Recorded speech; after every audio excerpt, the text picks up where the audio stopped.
So good afternoon and welcome to a workshop meeting of the Oak Harbor City Council. Today is January 26th, the year 2022. It is 2 p.m. in the afternoon, and I'd like to call this meeting to order. Due to COVID-19, there will be both a physical meeting location and a virtual meeting per Washington Proclamation 20-28. Due to Governor Inslee's order, masks are required for everyone in council chambers, regardless of vaccination status. City staff are participating via teleconference. Guests that are included in staff presentations will be excused from the Ring Central meeting at the conclusion of the agenda item as appropriate. Today's meeting may be viewed live via YouTube and on cable channel 10, high definition 1090. So we have no action items on today's agenda, so I will not ask our city clerk to do a roll call. It's my understanding that Mayor Pro Tem has RSVP'd as she is listening in today, so keep that in mind, fellow councilors, that she is in Seattle listening in. Councilmember Wiesner is at a training in Las Vegas, but may be calling in. I don't think we've heard from him. And have we heard anything from Councilor Heisen? Yes, Councilmember Heisen is present in the meeting. Oh, good. Okay, great. Welcome, Councilor Heisen. Okay, so Hello. hello. We will then go to our agenda at this time. And the first item on our agenda today falls under Development Services, and it is an update on, is it Evelyn and Quintero annexation? I think for this today, we will have our Development Services Manager, Dave Kuhl. Is it Dave, or is it Senior Planner Kac? I heard him. I see Kac's picture up there. Welcome, Kac. Thank you, Mayor. I will take this one. Good afternoon, Mayor, members of the council, and to everybody else that's watching. Kac, Senior Planner with the Development Services Department.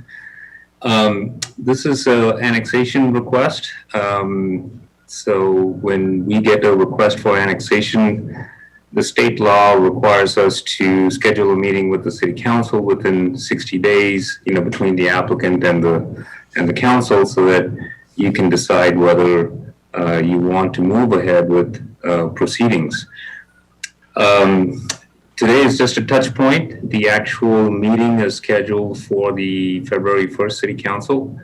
We're here just to give you a preview of what we're bringing forward, and if you have any questions, we can chat about it. And if you need any additional information, we can try and bring that to the City Council meeting. So I have some information here in the form of slides. If I can share my screen, I'll go through, I'll share information that we have on this annexation. And if at any point you have any questions, we can just let me know. We can chat about it, or we can do it at the end of the presentation. So let me share my screen.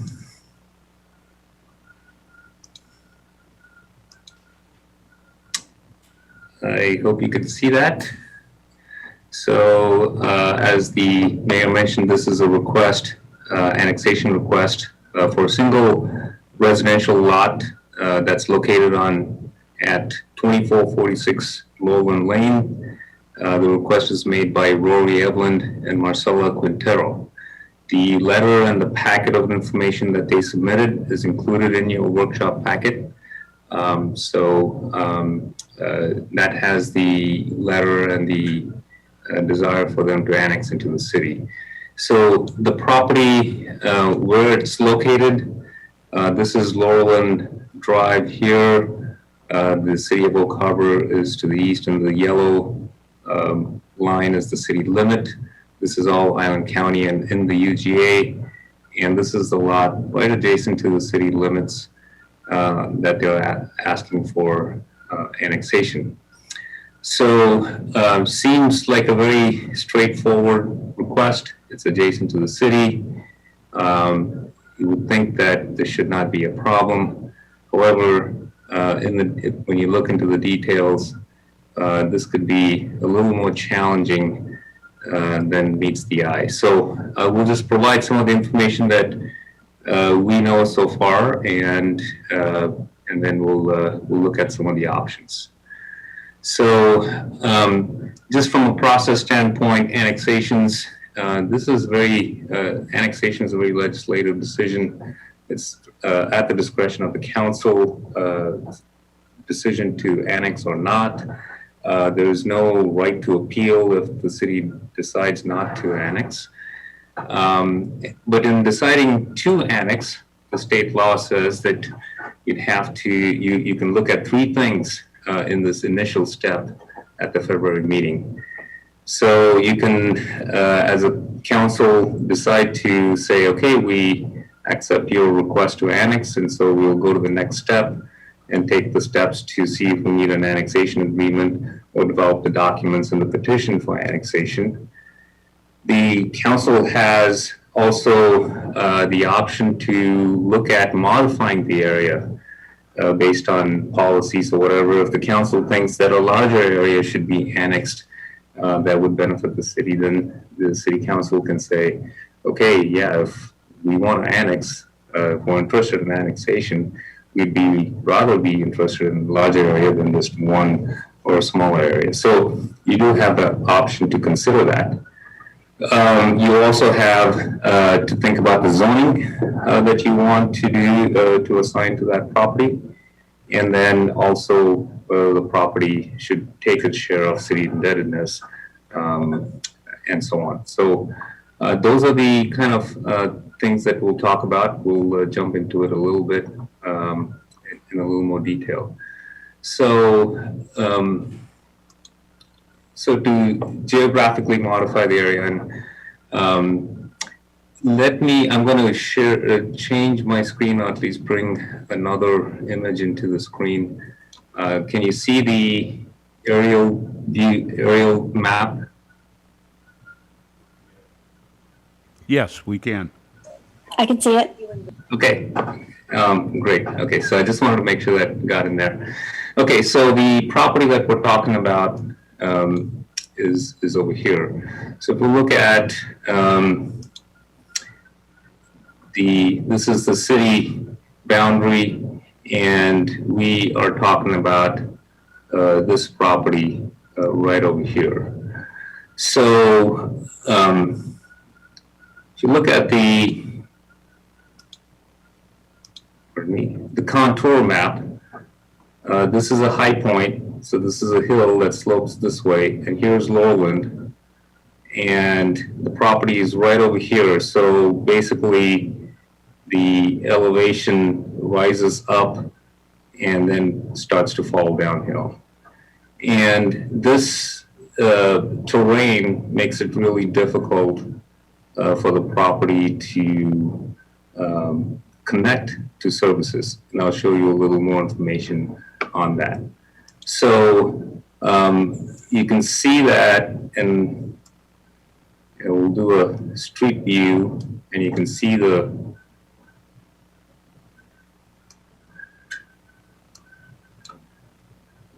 so this is the applicant's residence, and this lot is in the city. The utilities are in the street intersection over there, and this is rising and then dropping off to the other side. And so making connections would be generally challenging for the property. Can be done, but it would be a long line that would need to come out here. So one of the options that the council can consider is whether you want to add or have the applicant consider or encourage additional property owners to get on to the petition. One idea would be, and we'll go back to my presentation. So one idea would be to add properties along Lowland Lane, which would be all the properties that kind of slope,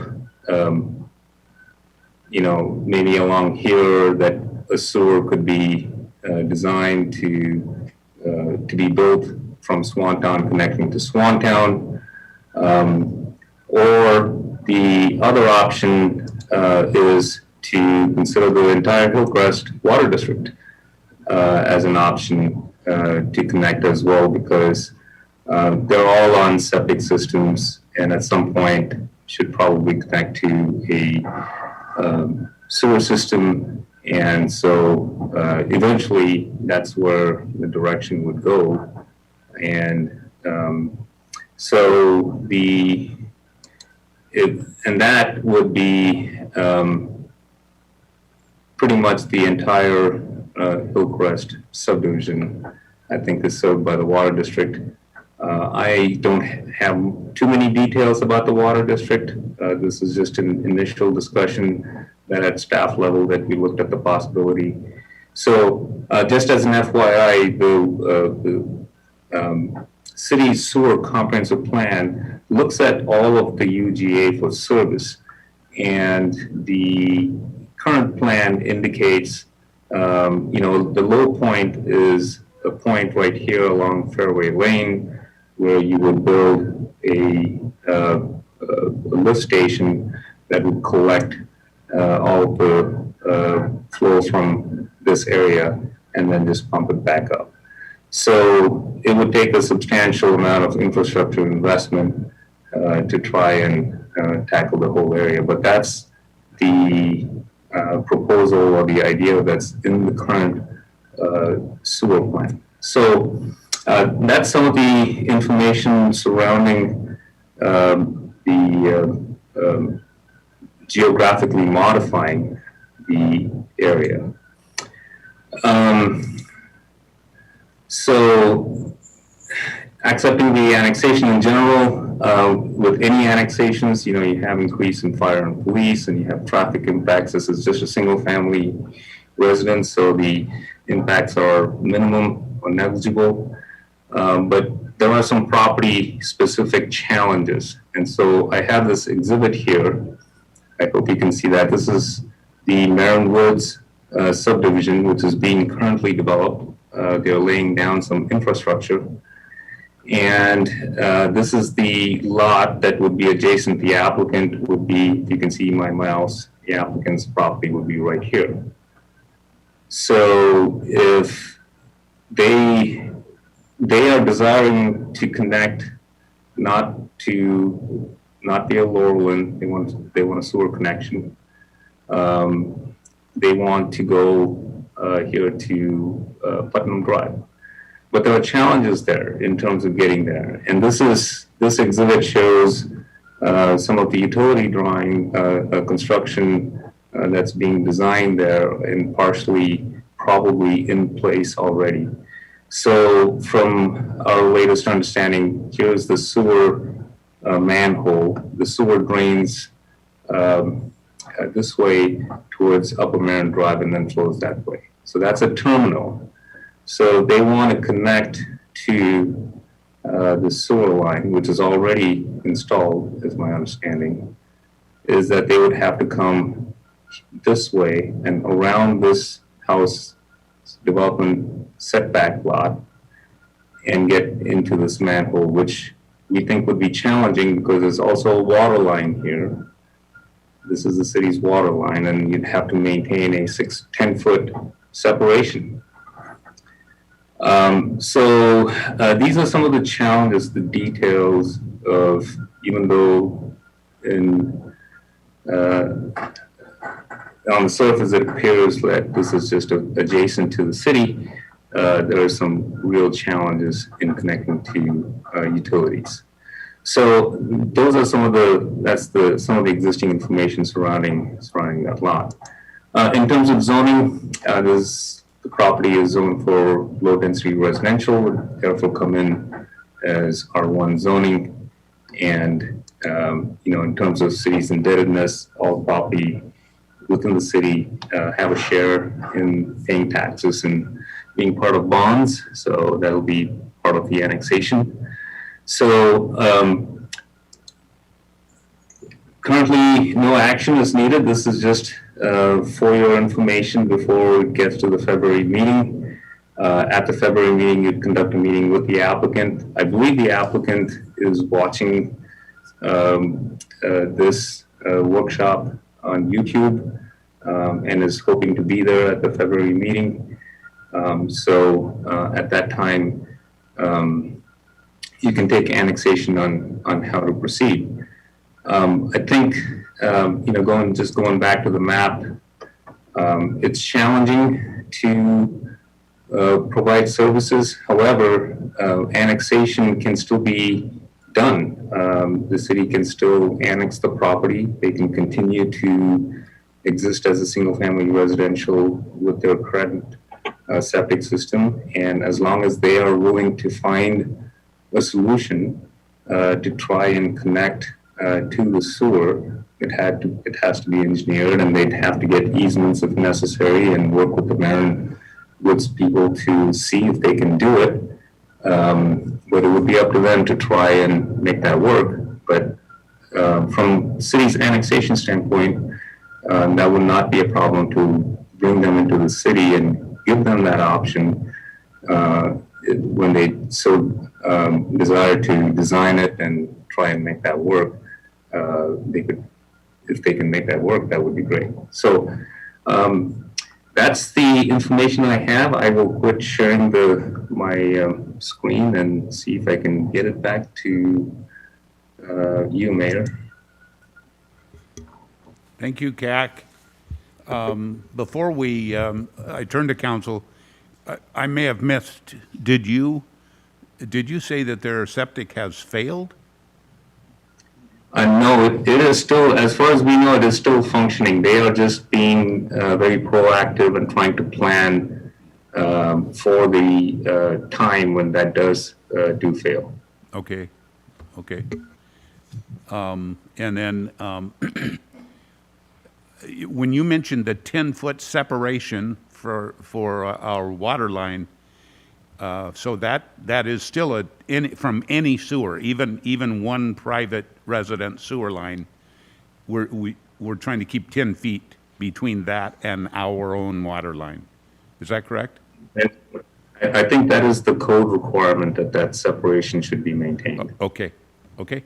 So I'll see if council has any questions.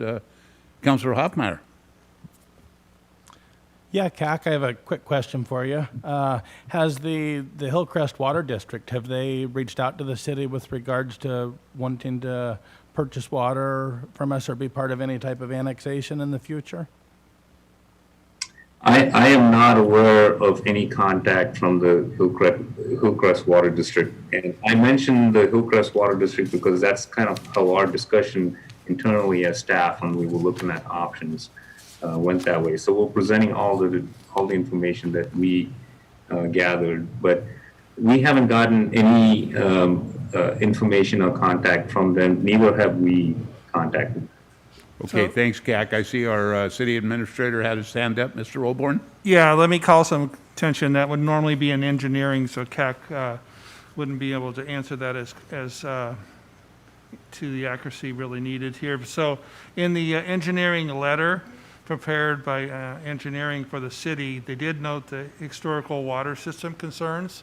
So they have approached us, and he did verify that. I did have staff verify that because I heard about that 3 years ago when I first started working at the city. So we were approached at least about 6 years ago, and it's covered on page 12 in your report there. It covers there that we were approached by Hillcrest Water. They do kind of have a high level. They're not at the really concern yet, but they do have nitrate issues. And so I think Mick and some other staff on here could speak to that stuff a lot easier than I can. So basically, in that report kind of talks about the sanitary sewer issues. We have been approached by other people in the Hillcrest subdivision when I've talked about staff about sewer issues. None of those people were contiguous to the city, so they couldn't annex in. And then we normally don't give sewer outside of city limits, and that's part of this person's, they're being proactive with that development right behind them. There's a way that they can come in the back way and connect to sewer. It only really helps them out. So that's why we started looking at it for the whole subdivision here in the Hillcrest. I think to do it right, I mean, it's overcoming a lot of, they really need sewer, and they probably need city water. We can certainly give them, if we were to bring them in, we can give them credit for the wells they have. If we put in sewer, then that would clean up the issues they have with the wells now, and we do have backup wells, and so we can certainly add that to our system. It's a lot of complication and a long-term, but like I said, we have had people approach us about, because there's some of the people that sit down in the gullies, especially along Swantown, and they're already having sewer issues in that subdivision. And it's in our UGA, urban growth area, so it's easily, it's not easily, but I mean, the city has the ability to annex it. So I think, in my opinion here, you know, this is an opportunity to at least get on one person, or to look for a larger area, or even a really big area. Ultimately, it's not a matter of if they'll ever fail, it's a matter of when. With that density, some areas will sit up higher and perk better, but like I said, there's some areas in that subdivision that already having issues with their sewer. Okay, any other, yes, Councilor Stuckey. I noticed one of the options, of course, is bringing in other homes in that area, which seems to make a little more sense from a financial perspective. Does the city offer any assistance to that homeowner that's looking to annex as far as talking to their neighbors, or is it just, hey, you go out and convince them? Like, do we provide them any services as a city? CAC, I think you can answer that, or? Yeah, I mean, we usually provide as much assistance as we can, but it's usually the way the annexation petition works is because of the assessed values that have to be managed through the 60% assessed values of the total area that's being annexed. So, you know, we help them with the information, and it's up to them to try and decide whether, as an area, they can get above the 60% assessed value. If there are people that, let's say in a scenario that we have all the lots along Roland Lane wanting to annex, and we have 10 properties that would like to annex and 10 properties that don't, then it comes down to whether there's enough assessed values in the people that do want to annex to bring the whole property in. So annexation is very controversial, and so we leave it up to the property owners to try and decide whether it's best for them. We provide all the information we can, and how it could be serviced. We definitely provide them that assistance. Okay, thank you. Councilor Evans. So the annexation expense of these challenges that you've mentioned is going to fall on that homeowner, I am assuming. What other downside is there for the city in moving forward with the annexation of the single property? There is no downside to annex the single property, really. I mean, you know, they can come into the city, they can continue to function as it is. I mean, it is their choice, really. I mean, it comes down to now, because of the way the utilities are and the challenge in connecting to them, you know, they should be able to try, they should be able to see a solution in annexing, right?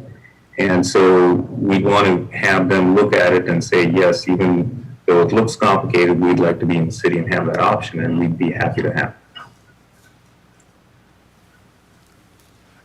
it. If they did annexation, if we individually annex it and they could not connect or work out a deal with the Marion Woods subdivision and connect that way on their own on a private connection through the private property, then we would connect them on Lowland, and they'd have to push up to it. My stipulation, my recommendation would be if they come in, then if we have sewer available and we're running it in front of their house, they have to connect. That would be the card we'd play. That way we'd have for sure one customer. And like I said, I think long-term, even if we don't do that, long-term, I think at some point, we'll have more and more people with sewer issues in that subdivision. And we'll have to look at it. Right now, it's a lot of work to get the other people, and unfortunately, he doesn't have a group of neighbors coming at him all petitioning, and we haven't, and maybe with the news here, maybe we'll get more input from that, and then we can kind of get a consensus. So you can move forward with a larger direction and then kind of downsize it. I think this is a key opportunity, so I would recommend at least taking in the first home, and then we're taking a foothold. It could create an issue where we have somebody that's in city limits that's on Hillcrest water, not on city water, and possibly on our sewer. So there's a little bit of correlation there. You prefer to have somebody on your water, also on your sewer consistency. So that would probably be the downside I'd have is that you have somebody in city limits that's not on city water, but possibly on city sewer. Thank you. Okay, thank you, CAC, and thank you, Council. I notice we are on a time schedule here, so we're going to turn to the marina now. No pressure here, but to our harbor master. We're using a little bit of the marina time. Go ahead, Mr. Sublett. Hello, Mayor, councilors. I'm going to share a little presentation with you today. I'm here to talk to you about getting authorization to auction off a vessel and a storage shed contents due to non-payment of marina charges. This is something that we do a couple of times a year, and I wish we never had to do it, actually. So the owner of the vessel and the storage shed have not made payments, and their accounts are now way past due. We've sent out letters and notices and have not received a response regarding the vessel or the storage shed. At that point, we secured them and sent letters again, and there was no response. And I might add that the owner of the storage shed has passed away, and his family has indicated to us that they have no interest in cleaning the storage shed out. The picture that you see there is the actual vessel that, if authorized, we will auction it off. We are acting underneath the Oak Harbor Municipal Code and the Revised Code of Washington, Revised Code of Washington 53.08.320 and Oak Harbor Municipal Code 6.36.040 authorize the city to secure the vessels and the storage shed with proper notice and 90 days after the final notice is sent out without payment and subsequent city council action. We will be authorized to conduct a sale of the vessel and the storage shed contents to recover our costs. That is an actual picture of the storage shed, quite a lot of stuff in there. So the 90-day period has elapsed. So really the next step is for the city council to authorize the harbor master to auction the vessel and storage shed contents at a public auction. And this will be on the February 1st consent agenda. I'd be happy to answer any questions you might have.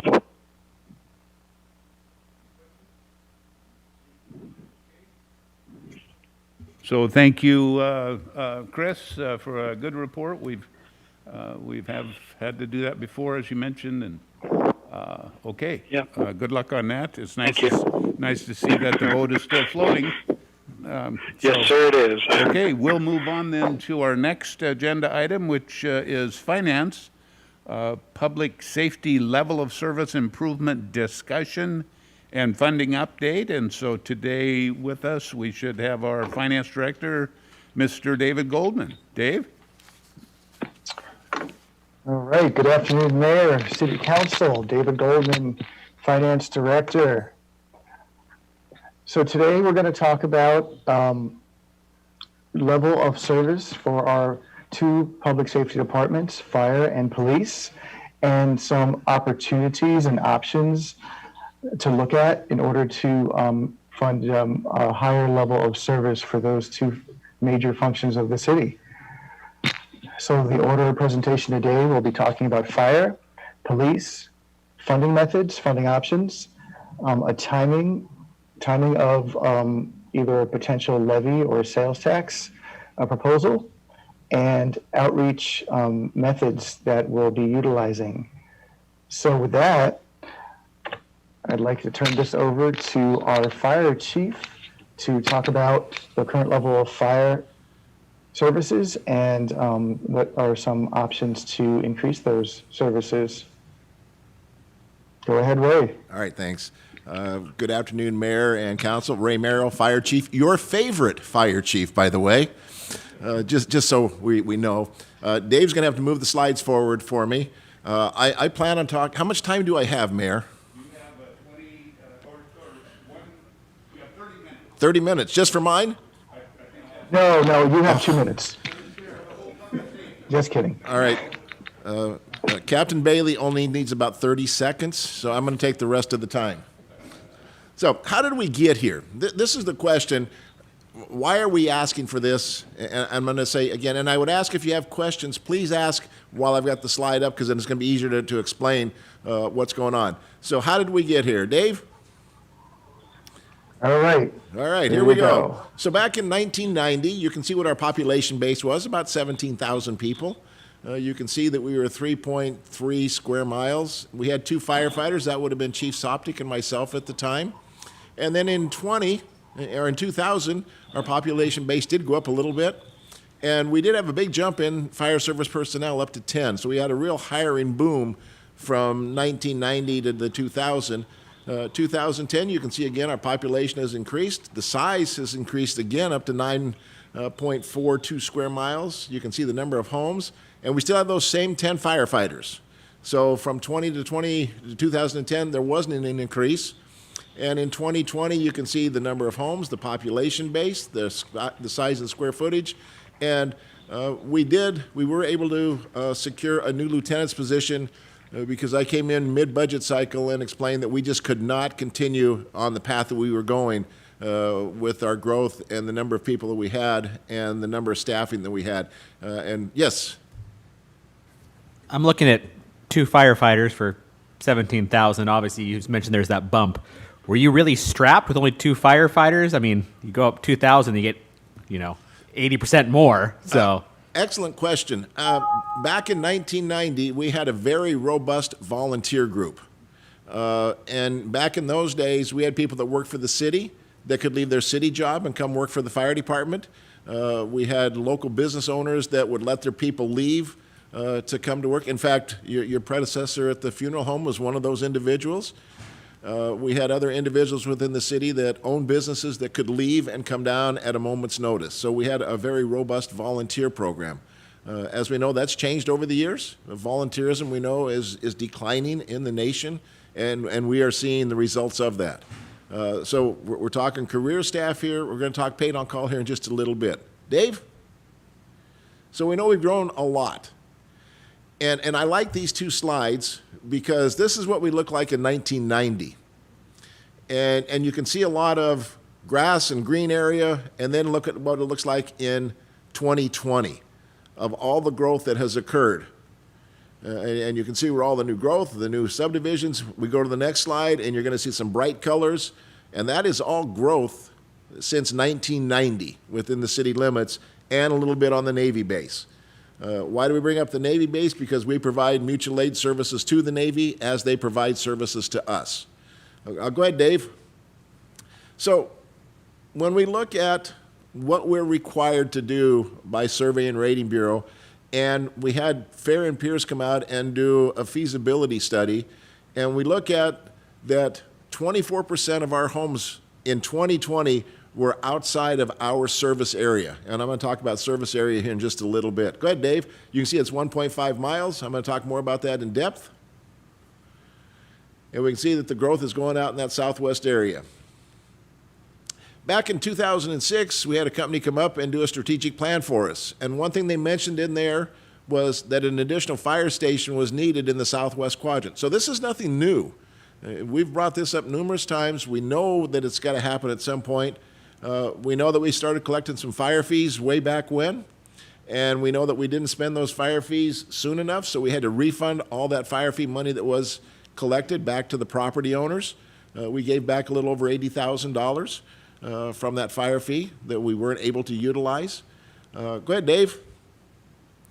And we know that since 2006, we have annexed 216 acres of land, give or take just a little bit. So we've done a lot of annexation, but we as the fire department have not grown to cover that annexation. So way back in 2006, they knew we needed to do something. 2016, we did our response analysis, and that 24% of our call volume is not within the 4-minute or 1.5-mile radius as established by Survey and Rating Bureau and NFPA 1710, which I'll talk about here just in a little bit. Go ahead, Dave. We know that our largest gap is in that southwest quadrant. We know the growth is going that direction. When Fair and Pierce did their survey, they came up with 4 potential sites in the southwest area. A couple of those sites have already been taken and sold and utilized by somebody else. And we know that that southwest station is going to be needed to meet the future response standards. And we know the growth's going out there. We know there's 500 new homes coming in here in the very near future that we're going to have to protect. Go ahead, Dave. So we're going to talk a little bit about ratings. What do these ratings mean? And we talk about response times, and this comes out of NFPA 1710, which says there's a state of normalcy. Everything is the way it's supposed to be. And then somebody finds out there's something wrong. There's an initiation and the discovery of the event. Then we start talking about alarm handling time and response time. So let's say an automatic fire alarm activates. That alarm goes to a central station. They have 90 seconds to process that alarm and send that information to our ICOM dispatch center. ICOM has 90 seconds to process that and dispatch it. So we're already behind by 3 minutes from the initiation of the alarm. Then we get our turnout time, what it takes us to turn out, to get into our gear, get into our apparatus, our travel time, and if you've ever been out on the highway on Friday afternoon at 4 o'clock, you know it's just a little backed up now and then. When we get to the scene, we have our intervention time and then control and mitigation. So we look at what our total response is from the time we get the call until we get on the scene that we're able to mitigate the hazard. There's parameters that we try to shoot for. This is the breakdown of that cascade of events, and I'm going to talk about that response time here in just a little bit. There's a couple misnomers about it that I'd like to clear up. Go ahead, Dave.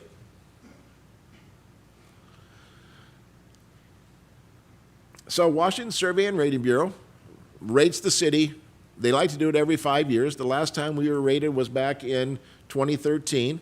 And they are an independent agency that deals with the insurance agencies. And the intent is they're going to come out and evaluate us. They look at our equipment. We've got really good equipment. We really, really do. You come to the station, you look at our apparatus and our equipment, it's really good. There's no doubt about it. We look at fire department operations. We've got a great water system. The water department over the years has done a fabulous job boosting our water flow and our fire flow up to what we have today. Our 911 center is absolutely fantastic. We get very good ratings from 911. So we use all this stuff from Survey and Rating Bureau, and the insurance companies looks at that and they say, here's your rating. Go ahead, Dave. What we can control is the fire department operations. How do we make it better? So we're currently a class 4, which is a very good rating, 10 being the worst, 1 being the best. We were evaluated in 2013. We were shooting for a class 3, and we barely missed getting to it, so we remained a class 4. This slide comes from last year, and I said that in 2021, if we were re-rated then, we would likely drop to a 5, because we talk about fire department operations, and the biggest place we got hit was our response time, our travel distance, our 1.5-mile radius, and our lack of staffing. Those are all things that we can control. So we take a look at the standards. Go ahead, Dave. Go ahead and bring it on up. So in 2020, our average response time was 5 minutes and 54 seconds. Our turnout time was 2 minutes and 54 seconds, and that's an increase from the previous year. So why such a big increase? Why does that turnout time change? Well, we have 17% of our time we're having concurrent calls, which means our engine company is already out somewhere else.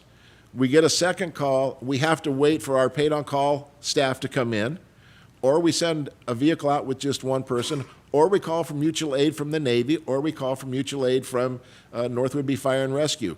That all plays a role into that response time.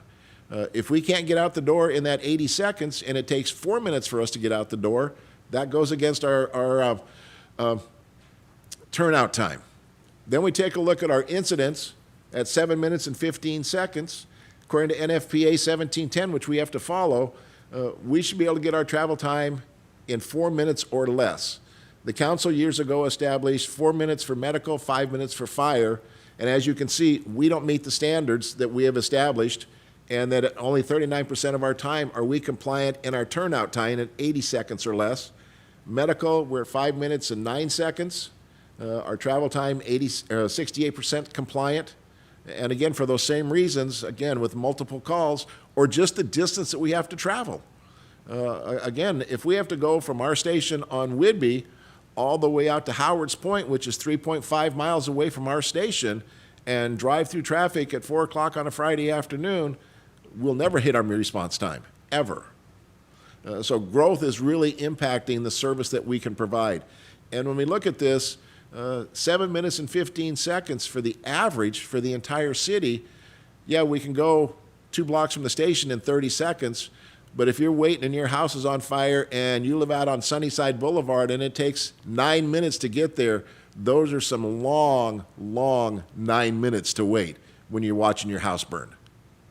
Go ahead, Dave. So again, we look at 1710. It says our first engine should arrive and scene 4 minutes or less, 90% of the time with an 80-second turnout time. Go ahead, Dave. And again, we're at 7 minutes and 15 seconds as of 2020. We may have seen it even go down in 2021. Go ahead, Dave. And I hope this picture loads. This is a really cool video to watch. This is a response time that we had in under 4 minutes at an apartment house complex last year. And take a look at the fire at 4 minutes when we got there. This is a 3-story apartment complex, and you notice the apartment complex to the east was on fire as well. So the main complex was on fire, the radiant heat ignited the second one. We responded with a 3-person engine company and a command officer to this. And you're going to watch, our guys did a fabulous job putting water on this thing. And you got to realize it takes time to stretch that hose line out, get connected to the hydrant, get the water supply going. You can see the water starting to flow here. Making a quick exterior attack on the building that's on fire. Fortunately, there were no major injuries. There were some minor injuries. The guy that lived in the very bottom apartment had some cuts and bruises and some scrapes getting him outside of the building.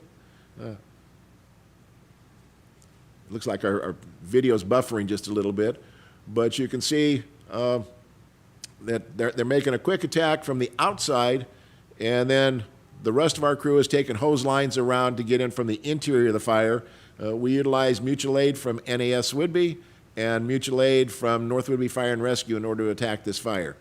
He did swing around and was able to knock the fire out on the apartment just to the east and kept that as an exterior fire. But this was a 4-minute response time during the middle of the day. Imagine if this fire would have come in at 2 o'clock in the morning and we had a 7-minute response time. The outcome would have been totally different. Go ahead, Dave, let's move on. We had some buffering on that.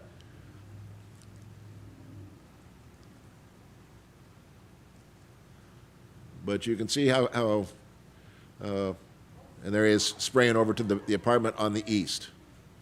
And there was a good 20 feet separation between those two buildings, but the amount of radiant heat ignited that second building. All right, let's go ahead and move on, Dave. So our response standards say that we're going to respond with 2 EMTs. We should respond in 4 minutes or less, 90% of the time, and we're at 5:09. A couple things that changed here is in 2020, we had to change our methodology. It used to be in the good old days, if you had a medical call, you got in the rescue unit and you took off and went. In today's standard now, depending on the type of call, we've got to put a gown on, we've got to put gloves on, we've got to put eye protection on, you might have to put hoodies on. You know, there's more stuff that we have to do to get out the door before we respond in comparison to the days have gone by. Go ahead, Dave.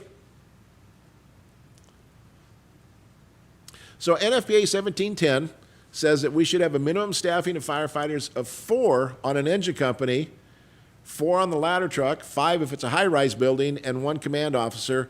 And ideally, we should have 2 engine companies, a ladder truck, a command officer, an intervention crew, and a safety officer. Go ahead, Dave, for the first 2 assignment. There are multiple times throughout the week that we only have a 3-person engine company for all of the city of Oak Harbor. That's it. So we should have 16 people as a minimum before we enter inside of a building unless there is a known life hazard.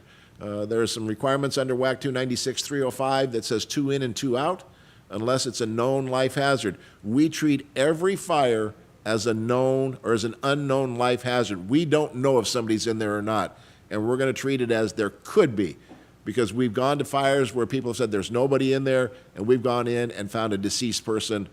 We found people inside of the structure that shouldn't have been there. So we are more aggressive than 296-305, but we believe we're going to go in and look to make sure there's not anybody in that building. Go ahead, Dave. But again, you can see that our first 2 assignment, with only a 3-person engine company, we're really stretching it. Again, 3.2 miles to Howard's Point. We look at the number of people that we have on the station, a 1.5-mile radius to be in our standards, so we far exceed that 1.5-mile radius.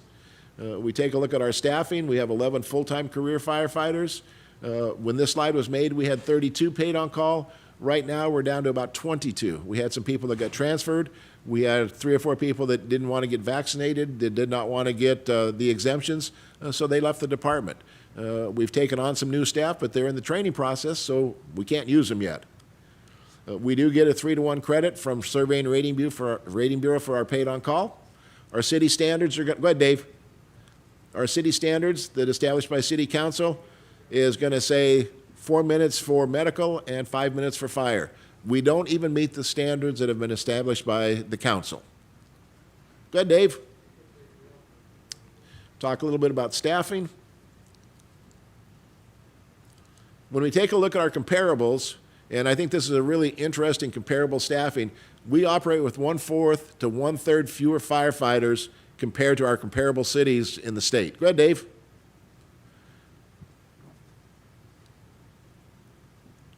And we're waiting for this to load. So we have 11 full-time. Our comparables have 28. And go ahead, Dave. And when you break that down per 1,000, we run with 0.45 per 1,000 population compared to our comparables at 1.25 per 1,000 population. So we run really thin in comparison to the comparables that we utilize. Mr. Stuckey. Does this take into account volunteers and paid on call? This takes just into account our career staff. So do those comparable cities have more or less the same paid on call part-time? You have any idea? Burlington's got paid on call, Aberdeen's got volunteers, Anacortes just revised their paid on call program. So yes, we're comparing career to career, not paid on call to paid on call, because that number fluctuates so much. But most of these cities that you see up on the top do have volunteers and or paid on call as well. So we try to make it a 1-to-1 comparison. Go ahead, Dave. So when we take a look at minimum staffing, there are multiple days and or nights that we have 3 firefighters on and 1 command officer for the entire city of 23,000 people. If we've got a full staffing complement during the work week, we've got a command officer, we've got 4 firefighters on the engine company, and you notice that on that rescue truck, there's a chief fire officer and a deputy chief. So Mike and I are leaving our jobs to ride the rescue during the day if we need to, which is fine. And we will take command if we need to. Ideal staffing during the day, 7 days a week, would be the chief, deputy chief, a command officer, 4 on the engine, and 2 firefighters on the rescue. So we can put our firefighters where they need to be. And again, we talk about the minimum staffing of 16 before entering firefighting into interior structure firefighting. Go ahead, Dave. And I've already talked a little bit about our 32 paid on call, our 11 full-time career, 32 paid on call. We did just recently promote 1 person to a lieutenant's position because we got some ARPA funding, thanks to Mr. Goldman. He was able to provide that for us. So we have hired 1 additional firefighter that's going to start on March 1st. And you can see what our shift looks like, day shift and night shift. During the day, 7 to 7, a chief for command, a deputy chief for command, the training officer for command, a full-time captain that's on day shift, 2 firefighters, and a paid on-call during the day shift. Now, just imagine, though, our captain is on a Kelly day or on a vacation day or on a sick day. One of our firefighters has to move up to fill that captain's position, which means now we're down to a 2 or 3 person crew once again. So far this month, we've had 8 days that we've had to cover overtime because two of our captains were out on COVID and 1 firefighter was out on COVID. So I've used a good third of my overtime budget for all of 22 in the month of January, and we're not done yet. And then our night shift, we've got 1 captain for command and 4 paid on-call firefighters. And that's on a good night if we have 4. Most of the time, we're running 3. Go ahead, Dave. All right, and a quick correction. The ARPA funding came through an act of Congress. It wasn't my doing. But you gave it to me.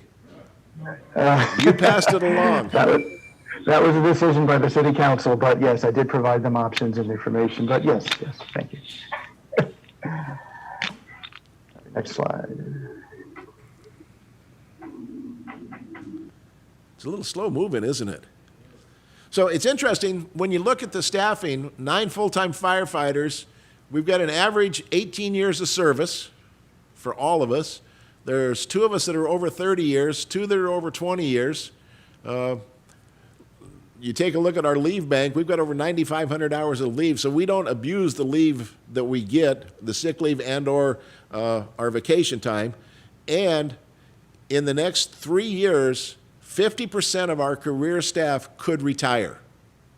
There's a couple of us right now that could retire any day that we want. But one of us is staying here a long time, we hope. And I won't say which one that is, but he's kind of sitting over on this side of the table. He's planning on going to 50 years.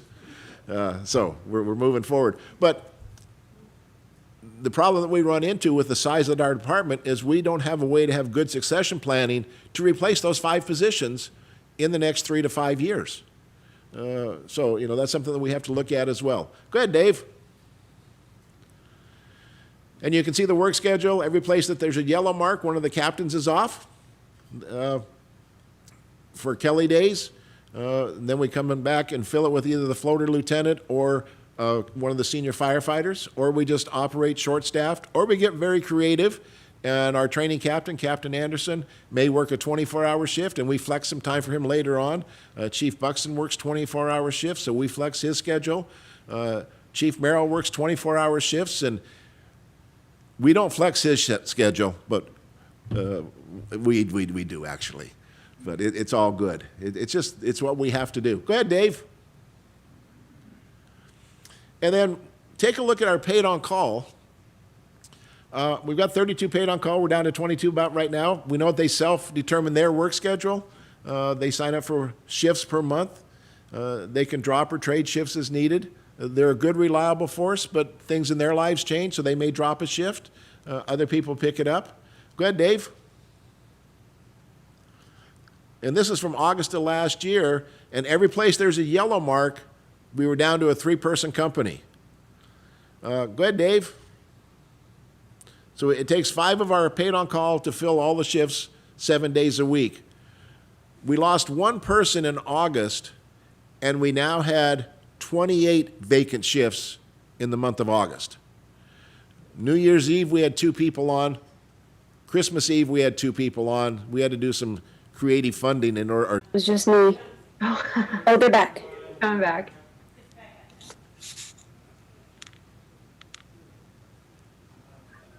All right, let's reshare this if I can.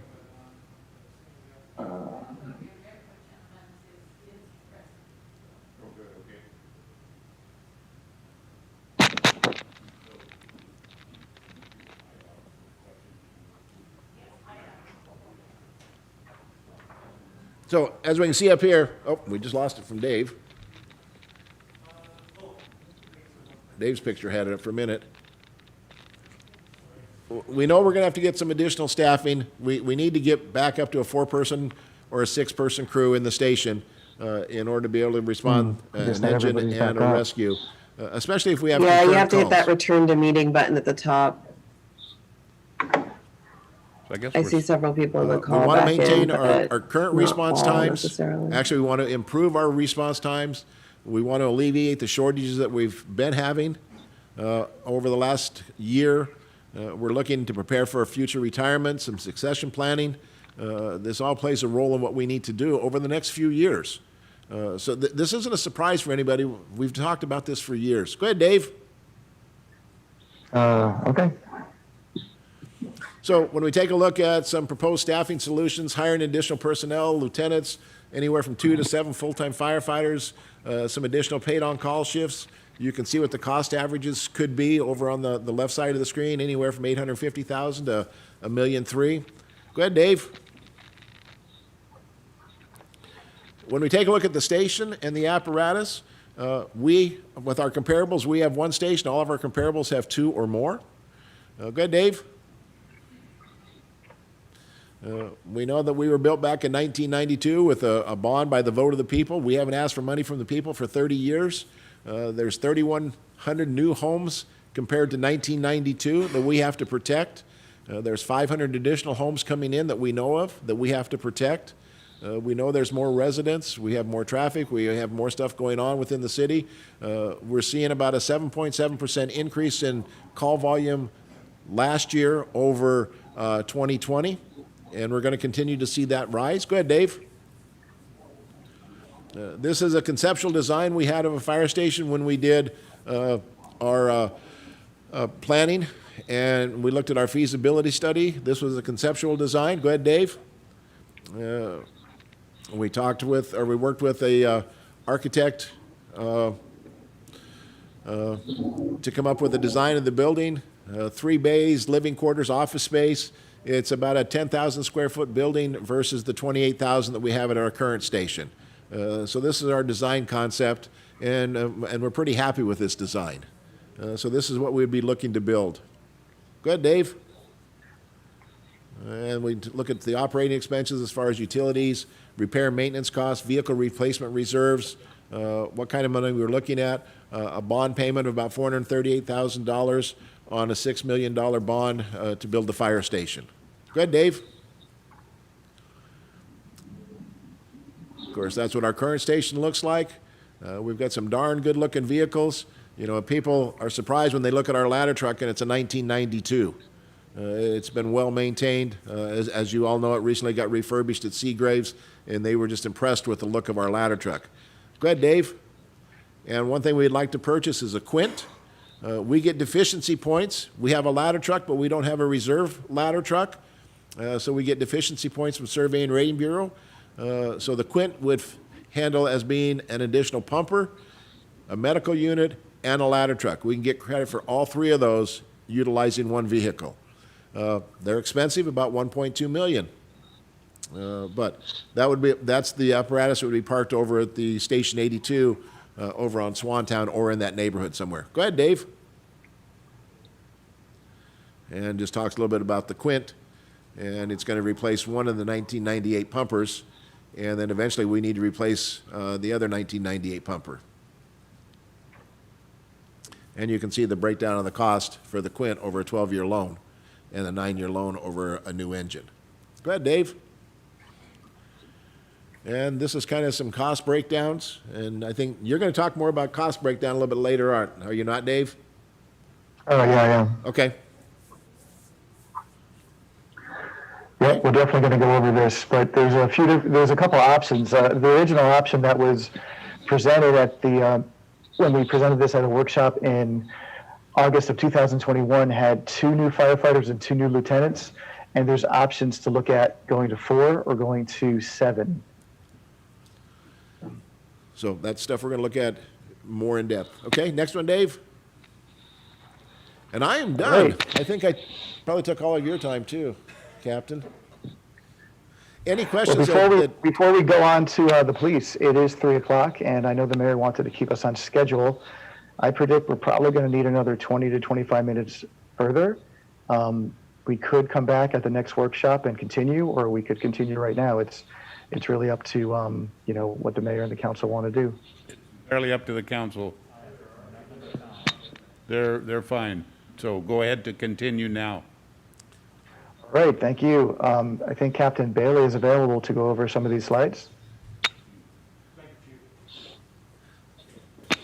Councillor Hoffmeyer. Yeah, real quick before we move on. Thank you, Chief. One of the things with this that I'll be asking myself, and I think all of council will be, is what does it take to do the right thing? What is the potential and inevitable cost of not doing so? This is something that we have to get to. As a taxpayer, it surprises me that the decision was made in the past to ask the public for money to patch potholes when we've known how long this has been an issue. But that doesn't alleviate the current council from having to make the right decisions as we work through this. One of the things that really surprises me with response times, your response times they're based off of responding from the station, I guess, if you will. Say the fire department had to respond to a call at Crescent Harbor Elementary, and then there's a need to get to Howard Point, or say the new school that it looks like the school district will be building at Fort Nugent Park. Pretty baffling. We seen what that fire looked like after 4 minutes. That was a couple blocks away from my house. I can't imagine what that fire would look like after 15 minutes, but I think Chief could probably speak to that. Yeah, and that's something we are concerned about. And again, with our staffing, when we only have a 3-person engine company and we are what we would consider out of position, away from our station, and if we were at Crescent Harbor Elementary and we needed to get to the far southwest section of town, even if we call mutual aid from NAS, if they're available, and North Whidbey, if they're able to provide mutual aid, which is not a requirement that they have to, we just merely ask for it, we're easily looking at a 15-minute response time, and depending on how quickly some of our paid on-call can get into the station in order to respond, if they're available as well. So we could be looking at some very extended response times.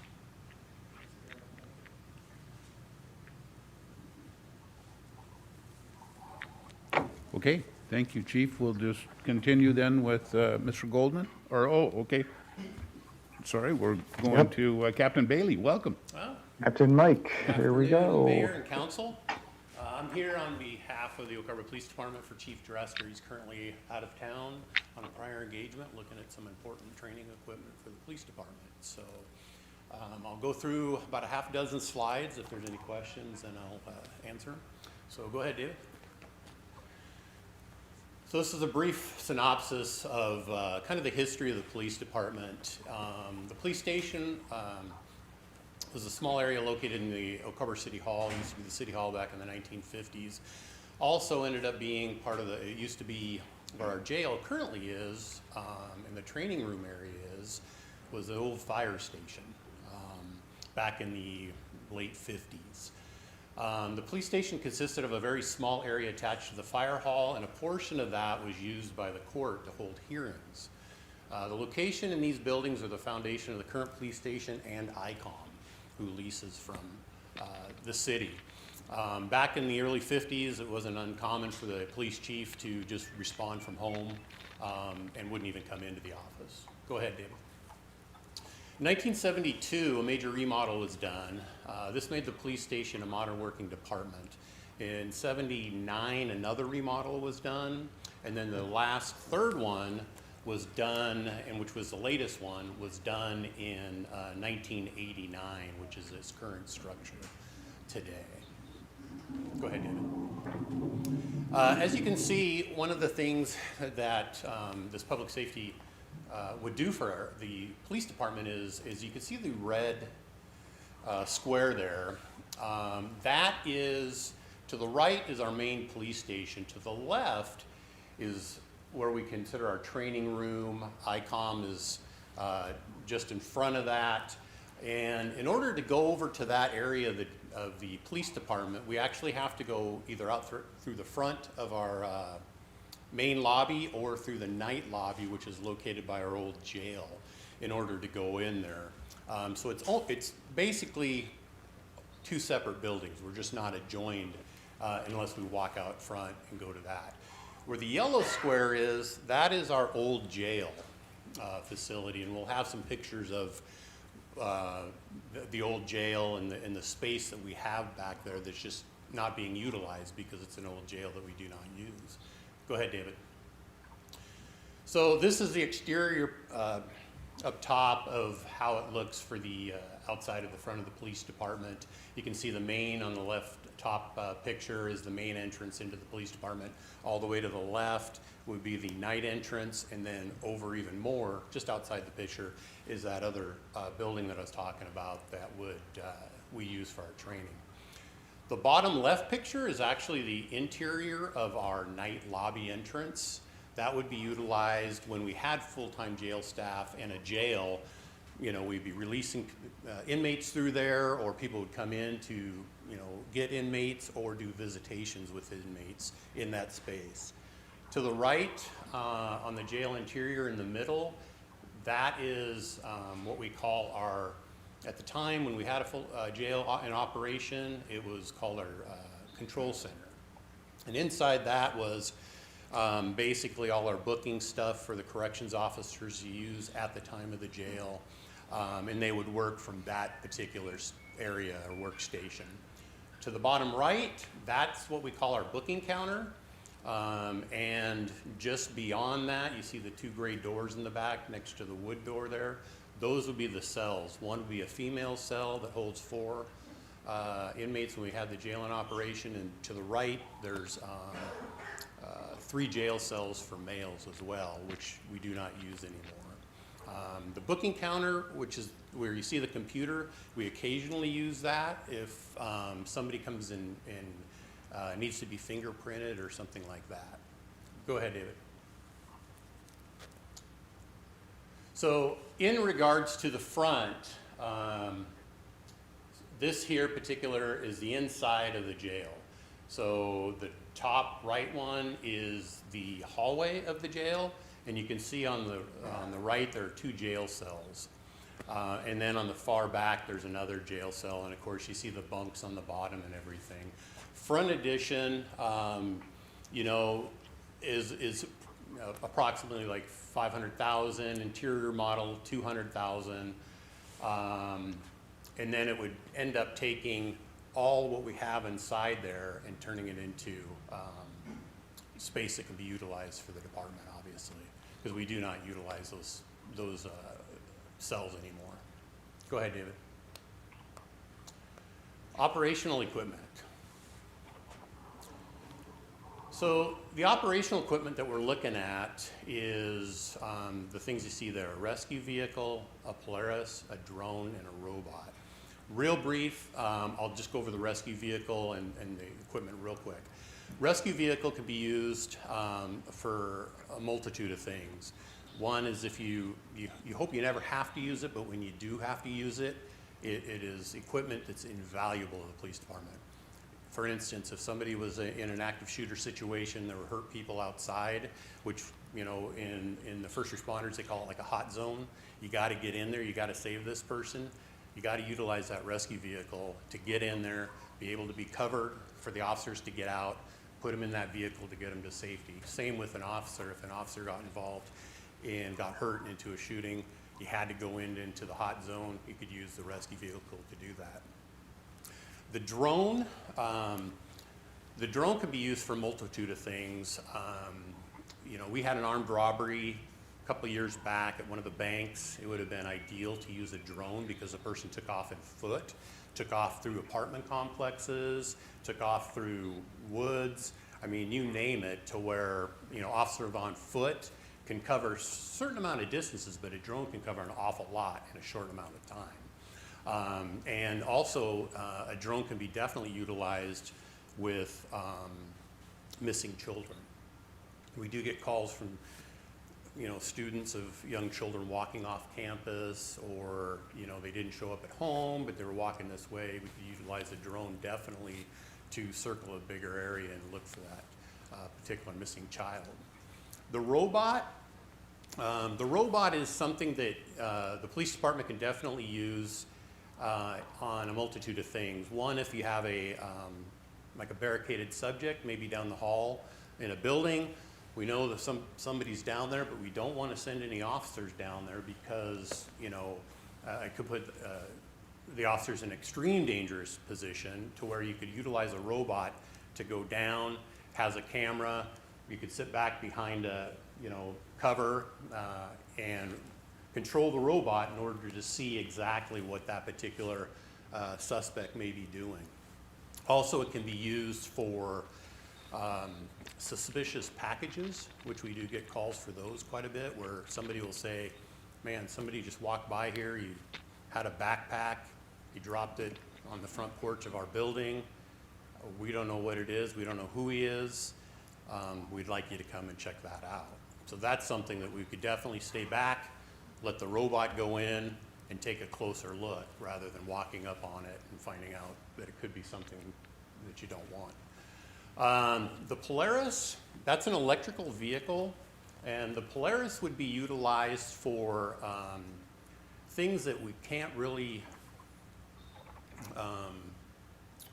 drive up on in a normal vehicle. For instance, a Polaris could be used for up in the parks. It could be used going up Friend Marsh, trails up there, those type of areas that a normal vehicle can't go to. Or you could go there by foot, but it might take you a little while longer. And if you ended up going into the wooded area of a park or something, and it just so happens that maybe the person has a warrant that you're up there looking for, well, it's much easier to transport somebody back in that instead of just walking them out. Go ahead, David. So personnel, a couple of years ago, I think it is now, we did a reorganization with the jail and ended up taking, some of our corrections officer had already left during this time, and we transitioned from corrections staff to what we call a police support officer now. And during that transition, we had ended up doing two patrol officers because of the reorganization of the personnel.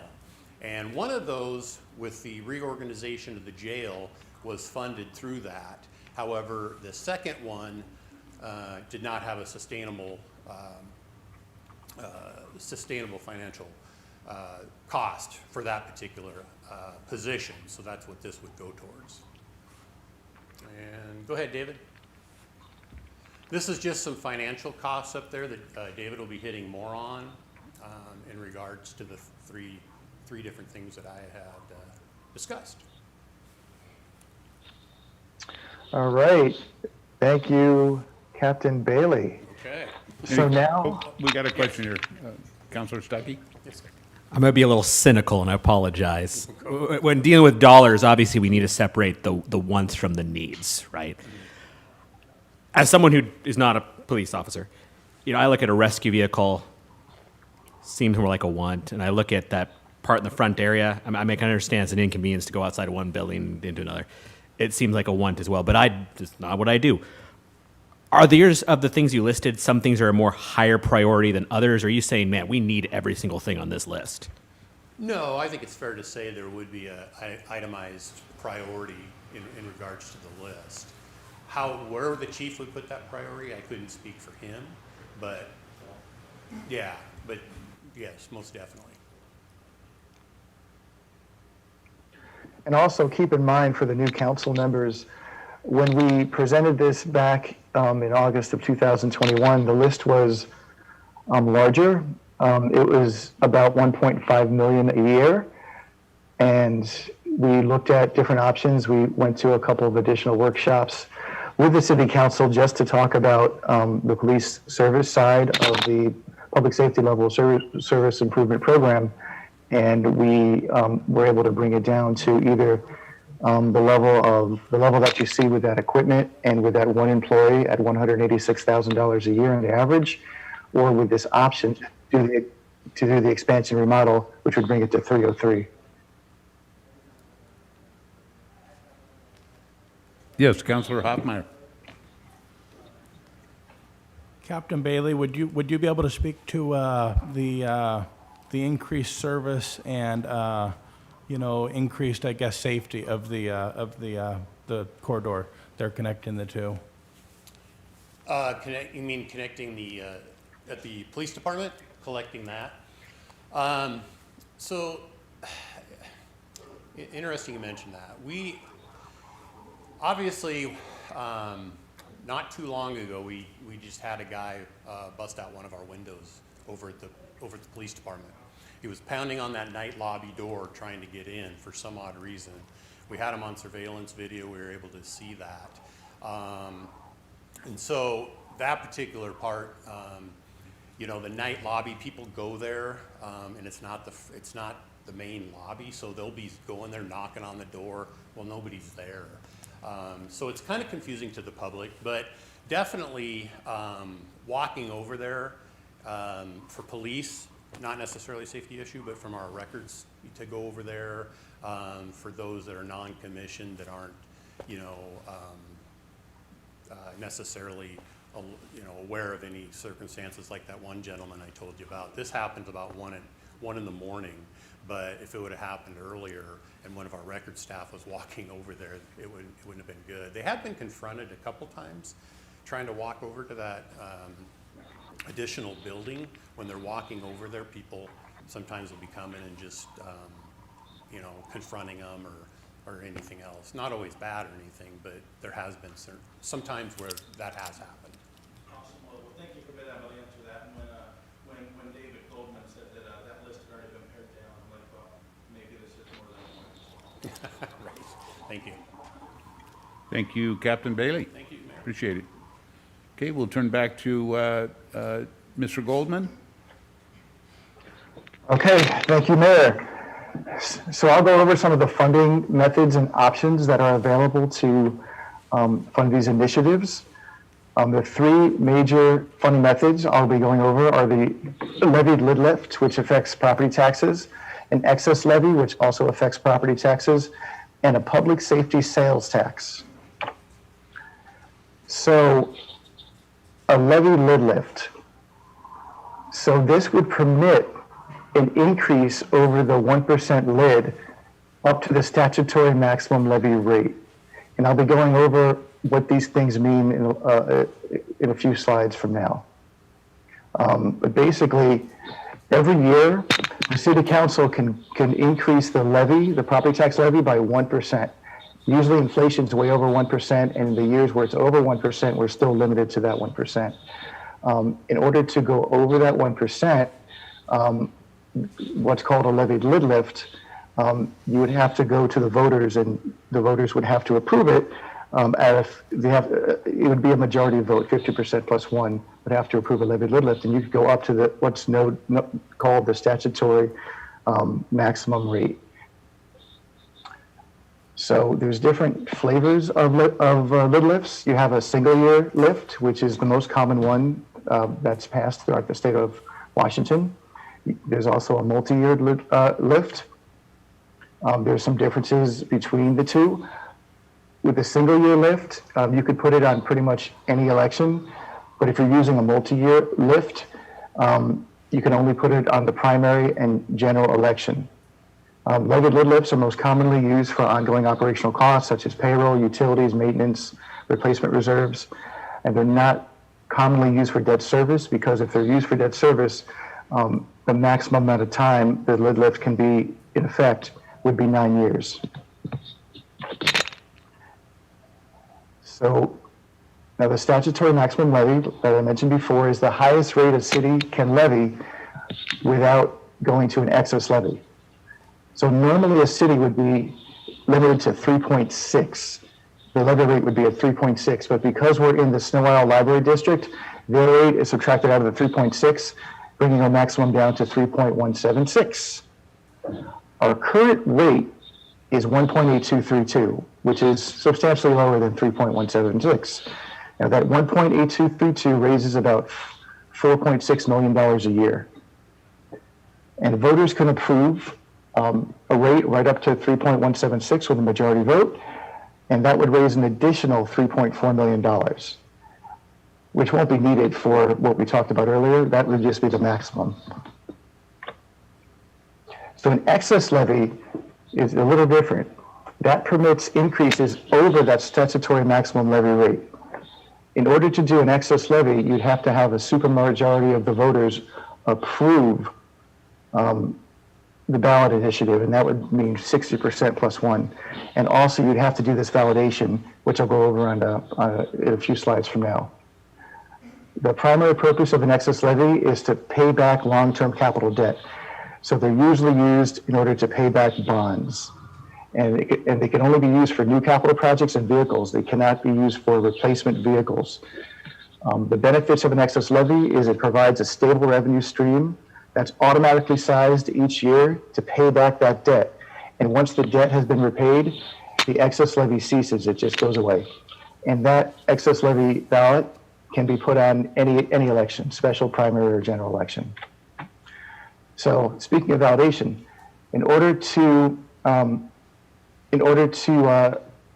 have one of these be approved by the voters, by the 60% supermajority of voters, the turnout in the election, if it's a special election, has to be at least 40% compared to the most recent general election. We went back in time over the last 10 years and took a look at what the turnout was for special elections compared to the previous general election. And in every one that we found, the turnout would have passed the validation test. The third option is a public safety sales tax. According to the RCW, 1/3 of revenues must be used for criminal justice or fire protection or both. This would have to be approved by city voters. It would be 1/10 of 1 cent or 0.1% sales tax. It would be shared. 1% would go to the state, and then the remainder, 85%, would come to Oak Harbor, 50% would go to the county.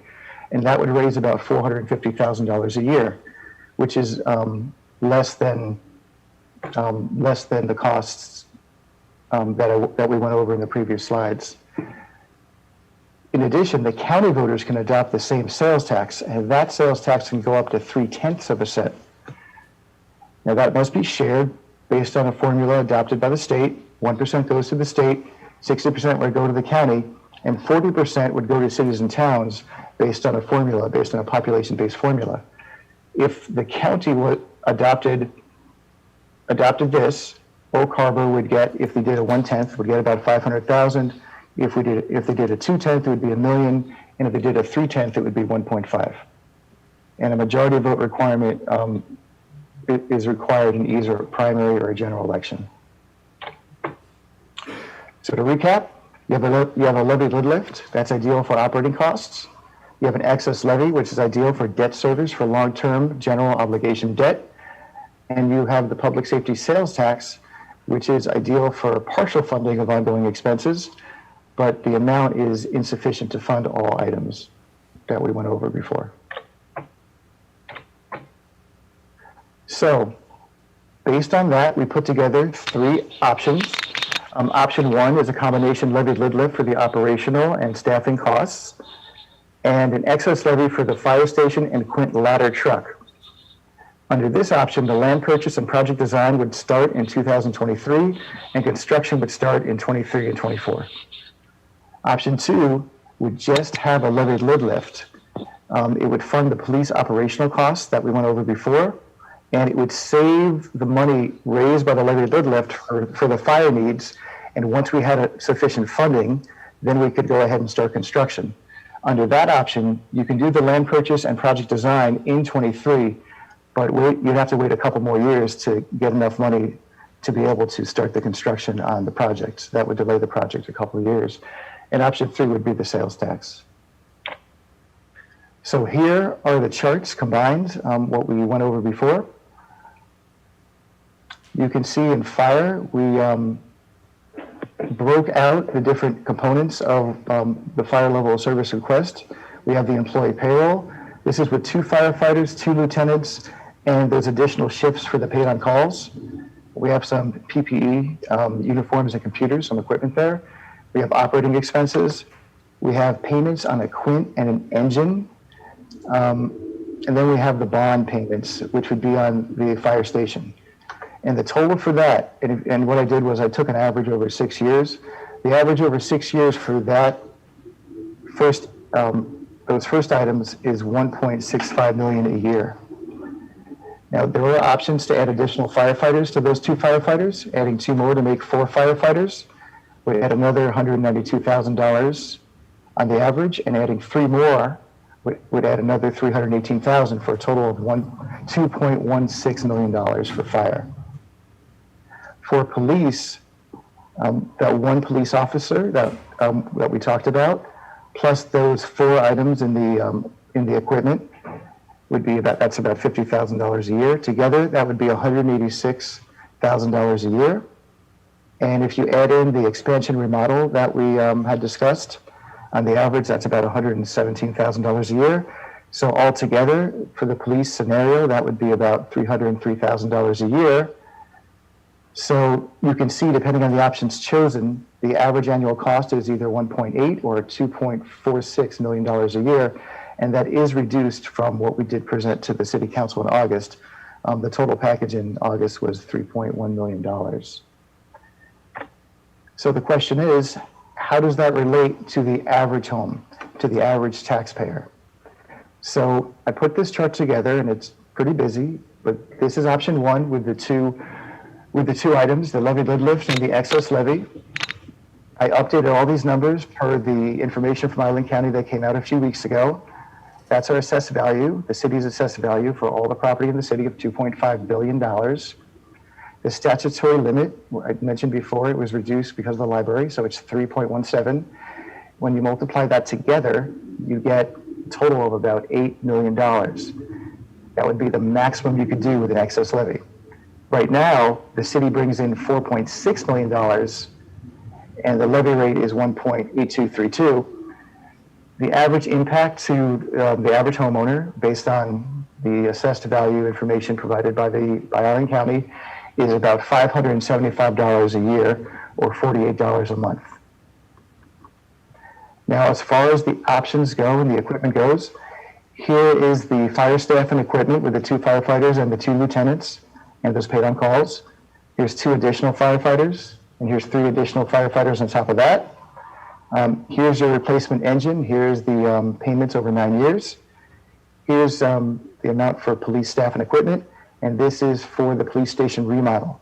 So the total in the levied lid lift, which requires a 50% vote, would be $1.9 million a year. The impact would be an additional, and this is additional over the 575, an additional $237 a year, or about $20 a month. Now here's the excess levy. This is to pay back the debt. If we went to an excess levy, it would be for a general obligation bond to pay back a 20-year bond for the station and a loan for the Quint ladder truck. Together, that's about $565,000. The impact to the average homeowner, the average household, is $71 a year or $6 a month.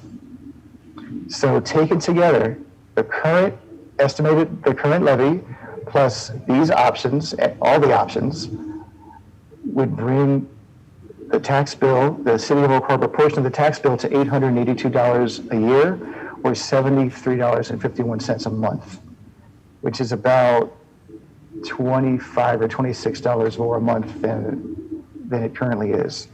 Now that's option 1. Option 2 would be to put everything under the levy lid lift.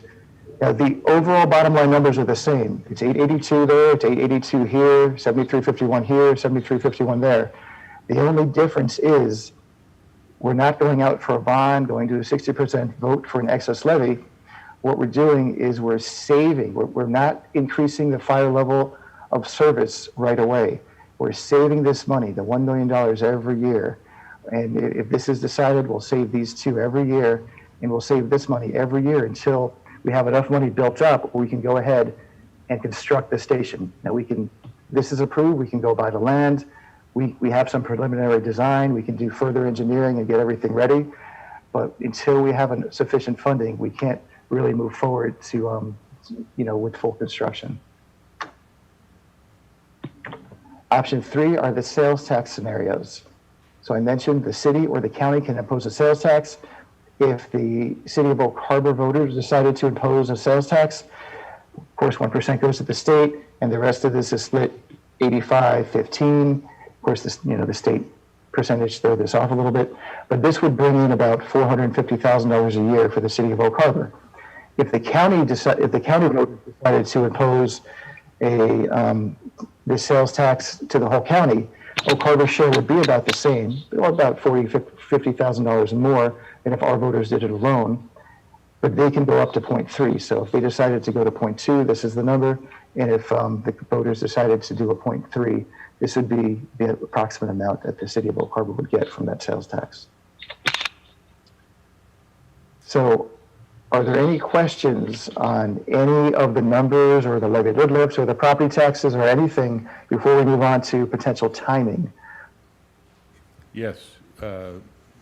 Councilor Hoffmeyer has a question. It may be that I'm missing it here. Option 3, when would construction be able to commence with option 3? Well, if we did option 3, and it would depend on the county voters, of course, but if the county voters approved a 0.3 cent sales tax, it would depend in part as to the option that the city council would choose here. Because if the city council says, let's go ahead and do this, let's not do these two these additional firefighters, let's do the police stuff, and let's stay for the station. I mean, you could see that the 1.5 million I just showed you is not enough. It's, the total is 2.5. If we cut some of this out, it would bring it down to 1.9, maybe one. It would just not be enough for the 1.5 million. Now, if we decided, if the county did that, they did the 1.5 million, and we funded the police right here at 300,000, you'd have another 1.1, 1.2 million left over. You can save that. I mean, once we get to about $6 million, be about 5 years, maybe 4 or 5, maybe 6 years before you can go ahead and do the station under that scenario. Thank you, Dave. I have a question for Chief Merrill as well. You're the one that's there every day, right? You had mentioned the 500 new houses, and a school being built in the southwest quadrant. What does waiting another 4 years for a station look like? Does the ISO rating raise to 6? Does it raise beyond? And roughly, do you have any ballpark on how much that pushes up homeowners insurance, for instance? Good question. Probably could be a long answer, but I'll try to make it as brief as possible. Every year that we push this out. Now, one thing I talked with, let me back up a little bit. I talked with Survey and Rating Bureau, and we were talking about if we went to a 5, which is the potential. And the gentleman I spoke to, Daryl, said that he actually watched the video that I did to the council back in August, I believe it was. And he said, how'd you come up to that conclusion? And I told him that when we looked at what the requirements were in 2013, we haven't met their recommendations. We don't meet the ISO ratings. And I said that I would truly anticipate that we would potentially go to a 5, if not a 6, because of our travel distance, our response time, and our lack of staffing. And when I talked with insurance companies, they said going from a 4 to a 5 wouldn't be that detrimental. And I pause on the word that. Depends on which insurance company you talk to and whether or not they are a huge corporation and self-insured, if it's a homeowner's insurance. One insurance company I talked with says, well, it depends on your crime rate, it depends on your claim rate, it depends on claims that come in on an annual basis, all plays a role in fire insurance rating. A lot of them said if you go from a 4 to a 6, you could anticipate a 25% increase in your insurance rating. 4 to a 6 is a big jump. That's a detrimental jump. If we look at holding off onto 2025 or 2026 or even 2027, that's going to be detrimental as far as insurance rating go. When I talked to the guy at Survey and Rating Bureau, he said, well, what we could do and not impose your rating, and if you were going to go out for bonds and levies in November, we would wait and see what happened at the bond and levy time. If they passed, we would hold off on changing your rating until, if you even had to change, until after we saw what your plan was going to be. In essence, if we do nothing and nothing is to happen, then if we got rated at a 5 or a 6, then that would go into effect. If we passed a bond and a levy and we started construction and we started hiring people, they would take that into consideration before they would ever issue the finding as far as what the new rate is. And if they said that, hypothetically, if you were able to have enough career staff or staffing and you got your response times down, then we would not raise your rating from a 4 to a 6. We would keep it at the 4. So there are some give and takes in this.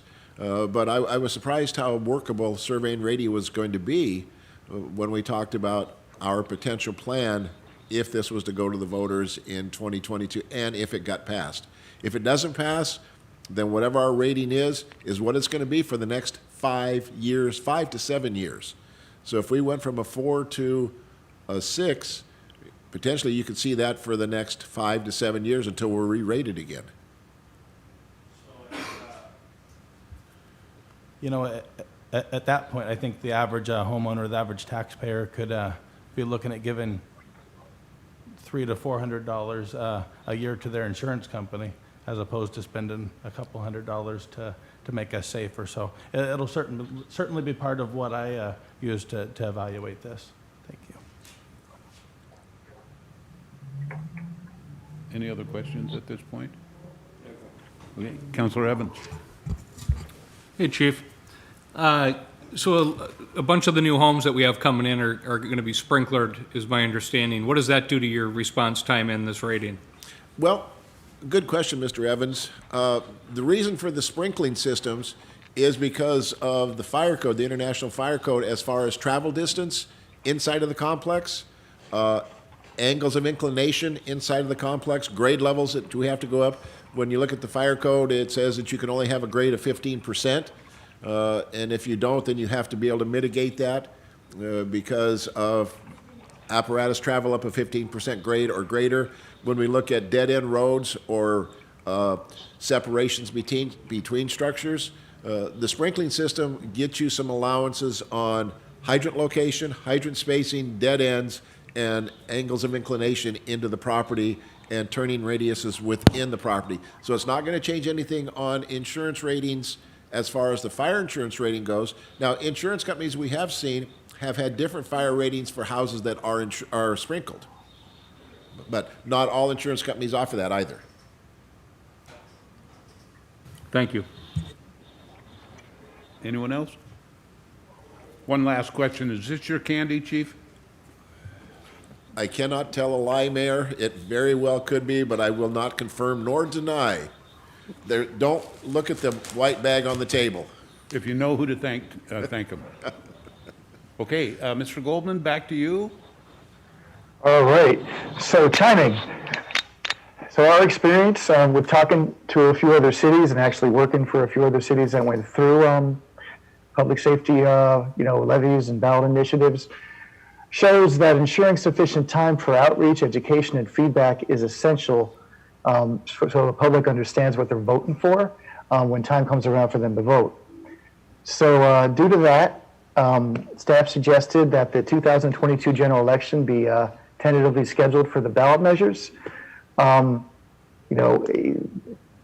one of these different items, they could all go on a general election, so it wouldn't be an issue whichever one of the city council decides to go with. Here's something I pulled from an MRSA guide. It's a guide from last year, so some of these dates may have passed, but you can see that there's a filing deadline. So for the 22 general, you'll see that August 2nd is the filing deadline, the election's November 8th, and then if it's approved, the funds will start coming in on April 1st. So that'll give us a decent amount of time to do the outreach and provide the information to the public. And actually, Sabrina's here to talk about a preliminary plan that we have set up to go ahead and focus on and talk to folks out in the community. So Sabrina, take it away.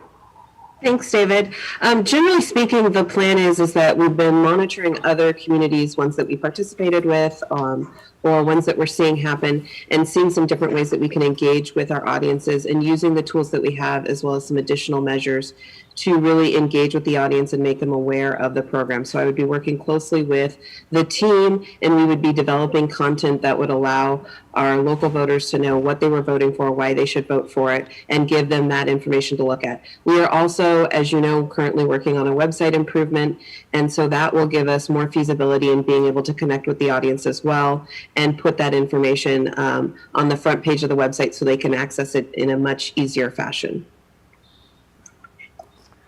All right, thank you. Thank you again. So that's all we have for now. So I guess what we'll do is we'll ask the city council for maybe some thoughts on that November 8th election, and maybe some thoughts on if we think we should be doing the sales tax, or maybe the levied lid lift, or the combination levied lid lift excess levy, or maybe they just want us to provide more information and maybe a more specific, detailed presentation, so they can make a more informed decision. It's really up to the council to give us direction on where to go from here. So I know we've got at least one question here from Mr. Stuckey. So if I heard you correctly, you're hoping that this council today can give you some at least preliminary thoughts. That's what you're looking for at this point, Mr. Goldman? Correct. Okay. I'll turn to Councilor Stuckey. So certainly it sounds like a lot of this is needed and necessary. Of course, we got to look at both sides. And it's always, we always talk about affordability and affordable housing. And then with the exception of the sales tax, this is in direct opposition to affordable housing. You're talking about $73 more a month or so. My first question is, well, we don't want to keep kicking things down the road, as has always happened. Is right this year, do we think this has good odds of passing, considering we just are talking about the 1.1% for affordable housing? We're talking about the school bond. Is this a year we think that this could go through? I mean, I know no time is ideal, but do we think we have good odds this year with everything else going on as far as tax dollars go? Good question. So, Mr. Olborn, are you? Yeah, David, I'll field that question because I was here when we did the TBD, Transportation Benefit District Sales Tax. We didn't do a lot of advertising on it, and I think we got generated 54%. So I think the odds are really good. I think staffing strategy is we really want a commitment earlier for the November so we can start the education process, because we can't campaign, but we could certainly educate people on it and help them in the decision. And I think some of the key components were already talked about here, as opposed to if we don't continue to adequately fund our fire department, then your possibility of you're paying for it instead of taxes, you're paying for it with your increased insurance on your house, your fire insurance. So there's certainly a correlation there. So that's the plan we're looking for. Option 3 is not fully funded, and we really can't control what the county can do on the sales tax issue. We can do a blend of option 3 and the other ones. Probably the one that staff, we put it in order, so option 1 would probably be the recommendation.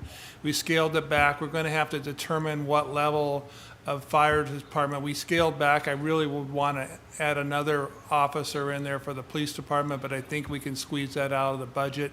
But we utilized fund balance for that last one, so I think it's really critical to stay at the same level to get secure funding for this. And I always talk about the pie issue because the chief hits me up and says, Blaine, I want 4 officers, I want 4 firefighters in the budget. And I'm thinking, well, if I don't grow the pie, how do I do that? We're not able to grow the pie with the 1%. So there's a natural evolution, and all our sister cities are all doing this in order to get by because they can't raise it at the level.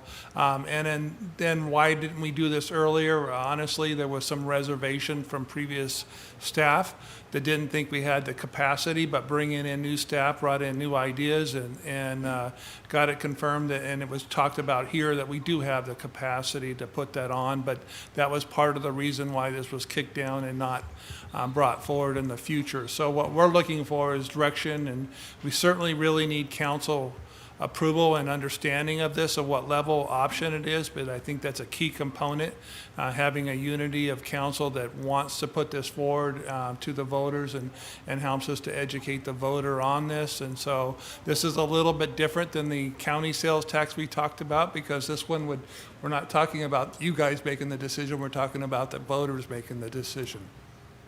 And I like the idea of the vote. I mean, we can always ask. Voters can always say no. It's not us. It's the voters, and I appreciate that. And these two options I'm looking at, if I understand correctly, you have the levy lift, and you have the 20-year excess levy. One's a majority, one's a supermajority. What does it look like if one goes through but the other doesn't? We would Well, have we'd end to. up with we'd end up with the levied lid lift funding, but we just wouldn't have the money for the station.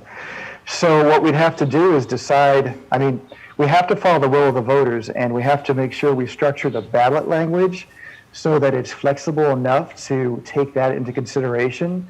So we might, so if it's flexible enough, what we might end up doing is saving what we can up until we have enough to go ahead and do a station, and maybe we find a different funding source to make up the difference to move the station up a little bit in the years, because this would be asking for $565,000 less in this levied lid lift, so we'd have to come up with some additional funding if we were to put this money away for a few years to build the station. But we do have to follow the will of the voters, so the ballot language is real important that we make sure it's worded so we have flexibility. Thank you. Councilor Evans. Chief, I have a question for you from Mayor Pro Tem Munns. She inquires, what if we only hired more firefighters but waited on the station?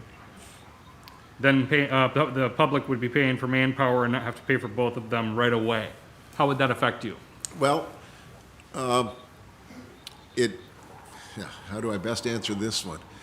It will not change our response times because the distance is still the same. We're still at 3.5 miles out to the furthest point out from our current location. The difference would be is we would have more staffing available, so if there was subsequent calls, we could at least get 2 vehicles out the door versus 1 today. So it is a benefit, but it doesn't necessarily address the entire problem, because the entire problem says that we've got that 1.5 mile radius that Survey and Rating Bureau and NFPA 1710 both recognize as our travel distance area. And when we look at the times at the 4 minutes, again, with the location of our current station on Whidbey Avenue, you go north all the way to Altfield Road where our property is, because we've got businesses all the way on Altfield Road now that we service. We have a school out at Crescent Harbor that is within our boundaries that we take care of, and we respond to that. So we look at the distance that we would potentially have to travel. Again, if we left the station, we're at 3.5 miles to get out to Fairway Point, Howard's Point, that whole southwest quadrant. So the travel distance remains the same. The travel time would potentially remain the same. We would just have more apparatus to be able to respond to multiple calls by having additional staff. So the key is the station. It's kind of a two-part thing. We need the station, but we need people to put in the station. If we get the people, that's great, because that is a benefit, that is a plus to us. But eventually, we do need that station to park the apparatus in. Okay. Thank you, Chief. You're welcome. Councilor Hoffmeyer. The last levy that I would have been involved in would have been 2018. That would have been for the pool, obviously. 75% support in city limits. Firemen are pretty universally loved. It will pass. I'm only one of 6 right now, soon to be one of 7, right? My opinion would be it seems like option 1 would be our only option on the table. And I think it's very important that it's been mentioned several times that we're not sitting here raising taxes, we're sitting here putting it to a vote of the people. And I think that is a pretty good way to represent the public. And I think one thing that's of interest, we have not asked the community for bonds or levies for 30 years. That was the last time we did it, was back in 1989. So we have tried to be self-sufficient as much as possible and been prudent with money.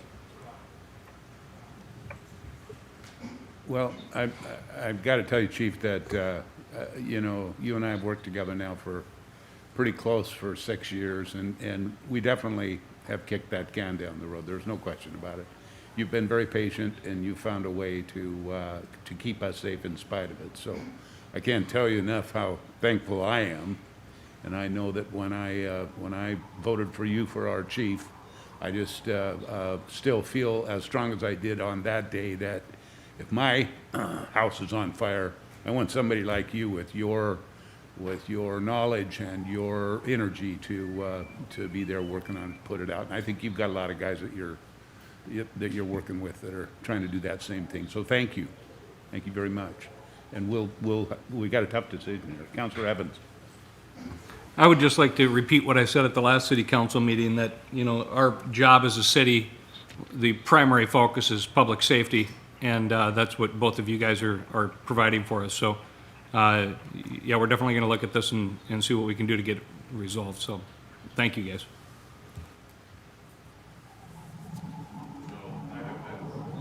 I don't know that we've answered your question, Mr. Goldman. I guess that, you know, we're still wanting to look at the numbers. I still will want to see, make sure I understand them myself too. So with that said, will we plan on bringing this to council at a particular meeting? And if so, when? We'll have to discuss that, whether we bring it up as an informational item at a regular council meeting or again at the next workshop. But Blaine did say, and I've experienced this myself working for other cities, the more time we have to get out to the public and educate them and provide them information as to what the current level of service is and what the potential of level of service could be and how that would affect them, how that would improve public safety. And also make sure they understand how also it would affect their pocketbook. You know, that would be beneficial, because if we wait until August and then decide to do it by that deadline, it doesn't really provide a whole lot of time to get out there and educate folks. One last thing. I think someone mentioned before that this will cost like $74 a month. Just so you know, there's a lot of numbers.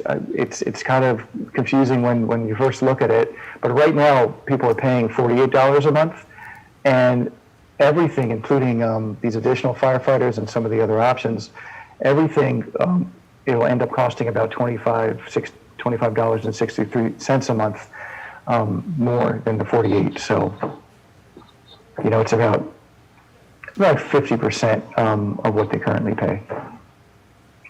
Thanks for clarifying that too. That's helpful. Sure. Okay.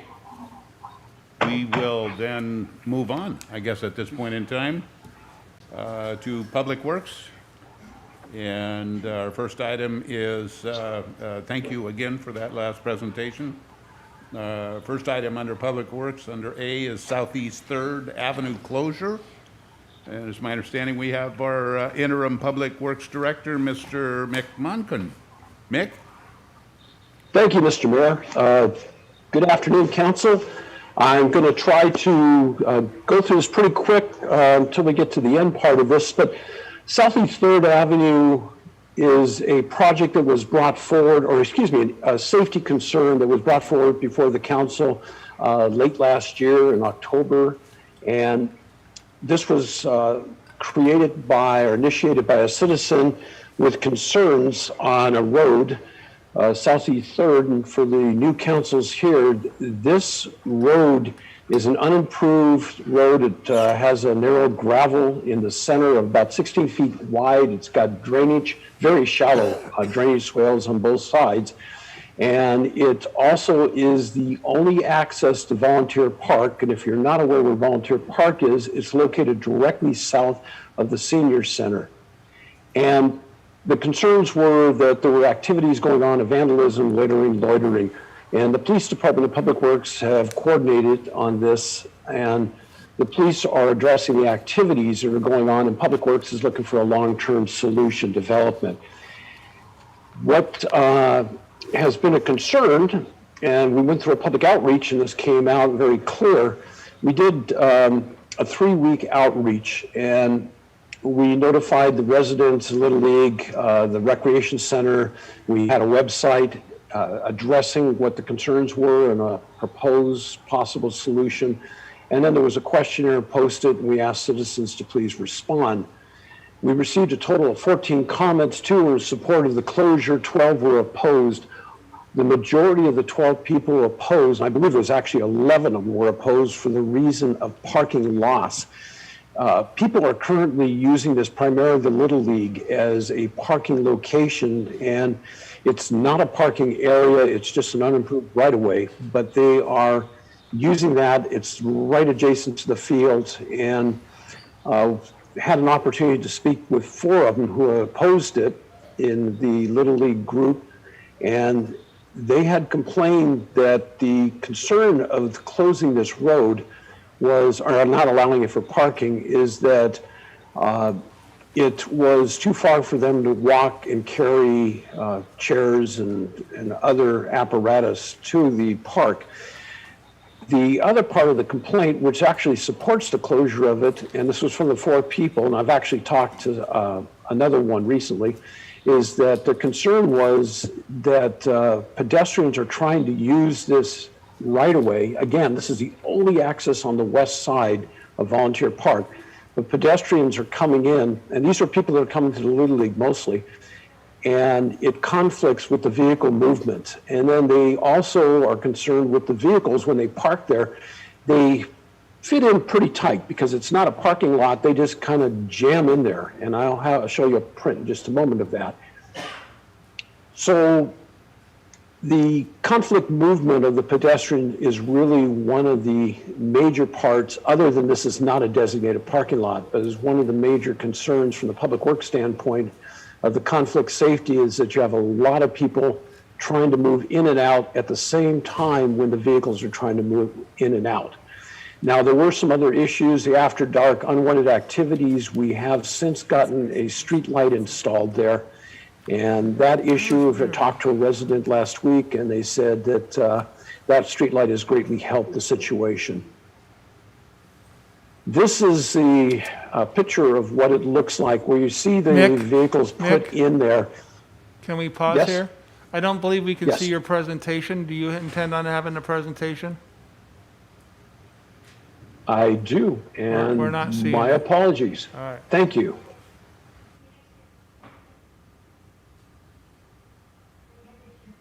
Are you seeing my presentation? Yes. Yes, we can see Okay, it now. yep. Well, the good news is this is the first graphic, so you haven't missed any graphics. But this is the section of the unimproved. On the left side is Glencoe. On the right side is the Volunteer Park. And what this shows is a representation. The vehicles are X'd out, is currently where vehicles are parking.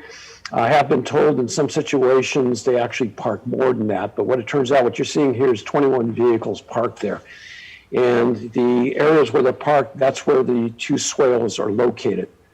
So what occurs is you got people coming in and out, and we actually saw it when we were up there, and this was not during any events. We had people that were parking using the park, and we had pedestrians coming out, and we had a vehicle come in, and we had a vehicle go out, and we saw the conflict.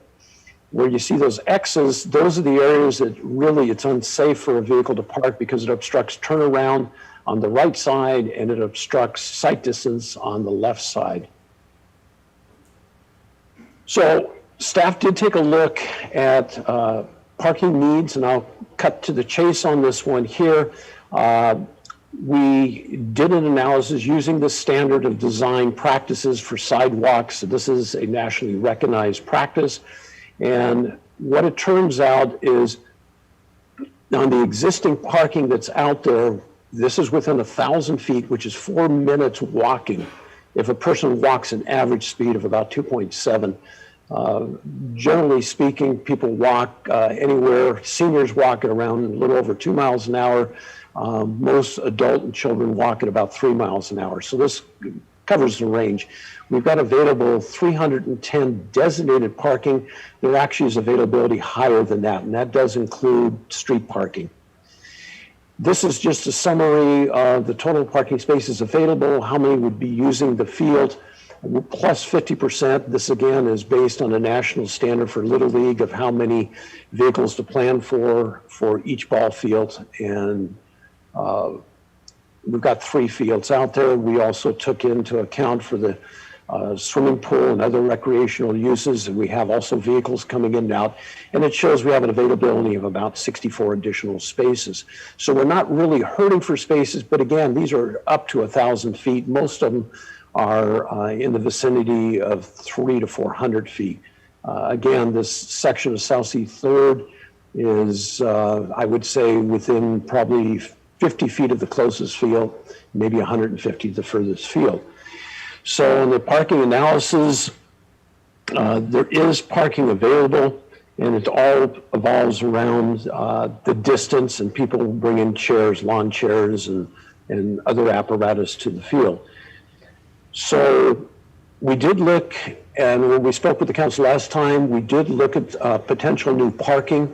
We are not looking at all at Southeast 3rd as parking in this analysis. And we showed a cost range, and I'll show you in just a moment what this looks like. We could put parking in that would give us 34 new spots. Again, the street, we say if it's going to be designed as a parking, the one that we're proposing on closing or considering closing, you would get about 16 to 18 spots. So we're almost doubling what the available spots would be on the right of way. But again, there is a cost of $137,000 to $500,000.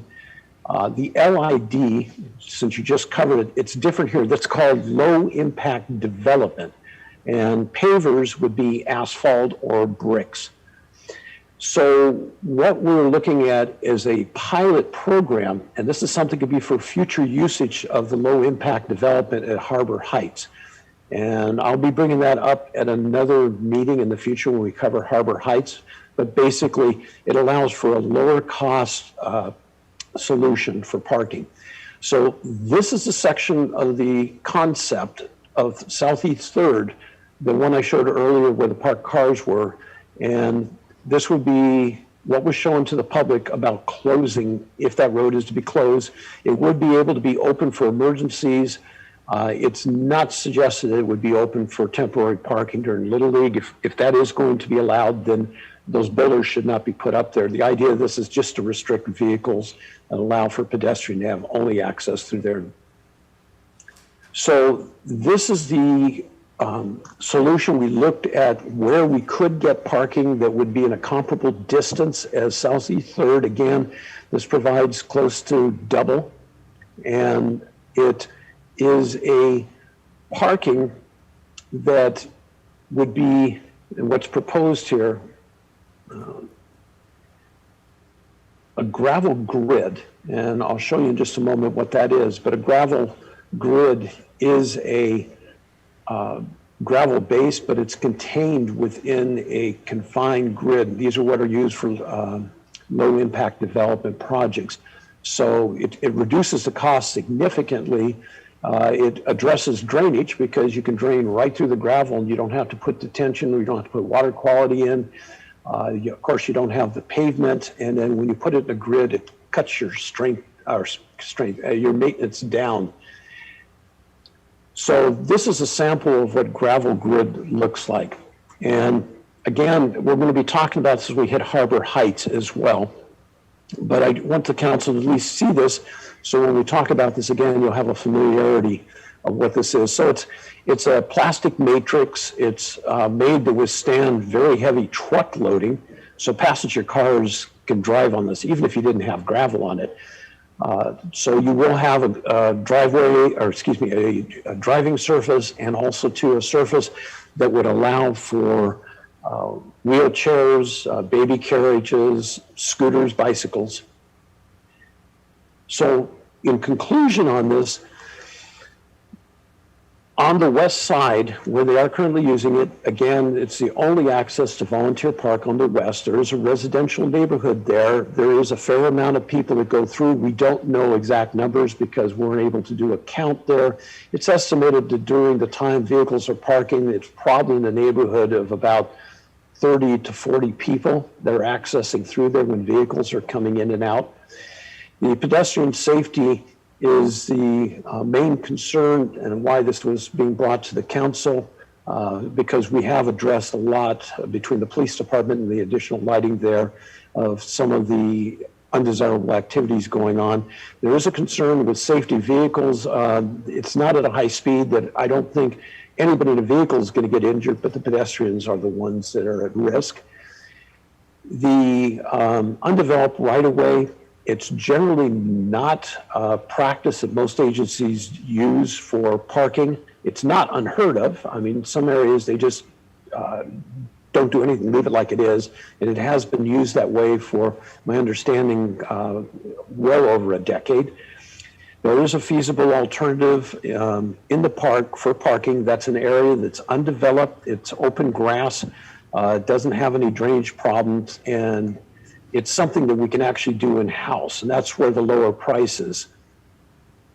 And with that, I'll open it for discussion, and we are asking for direction from the council on how to proceed. Any questions? Okay, we do have a question from Councillor Stuckey. It was interesting. I had never been to this skate park, and I went yesterday and just talked to some of the young people there. And despite my apparent youth, I reminded how far high school was removed from where I am now. You know, the undesirable activity, I will admit, was pretty blatant while I was there. I don't think closing this to parking would make a difference. I mean, there was probably 20 people there in one car. I personally am not a huge fan of putting a lot of money into this just because we got Harbor Heights coming up. I don't see a whole lot of events going on here. Not that it helps with the pedestrian thing, but considering we leave this open, which it looks like the majority of people surveyed wanted, why can't we do something more temporary, such as striping of the current gravel? I mean, I know that would have to be restriped on a fairly consistent basis, but something like that has got to cost next to nothing. It's just a little time consuming.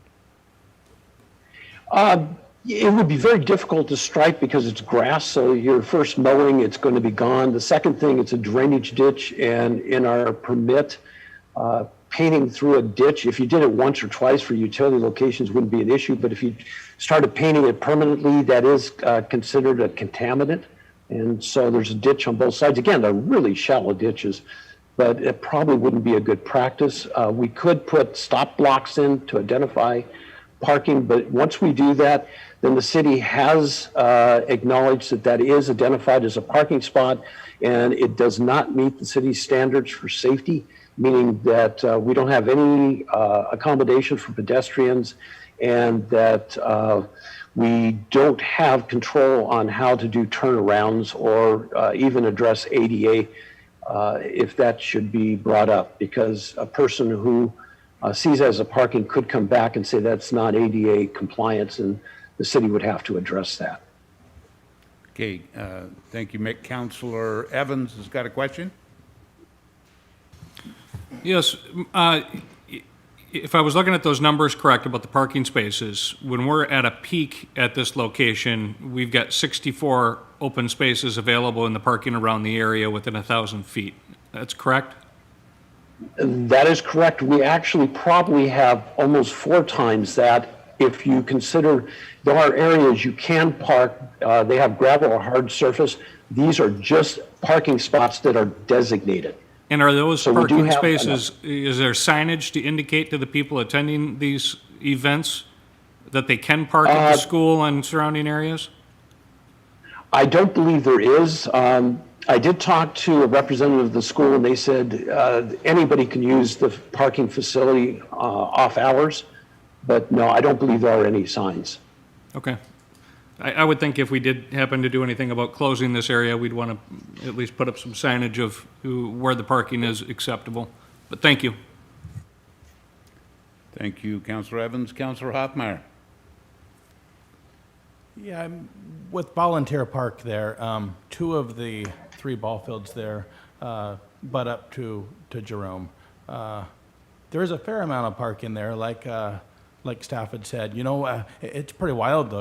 At the there on Jerome, you'll have the old time fiddlers or something at the senior center. You'll have 50 or 60 kids doing swim lessons at the pool, all while there's parent teacher night or something at the elementary school, and 3, 4, 5, 6 ball games all trying to happen at once.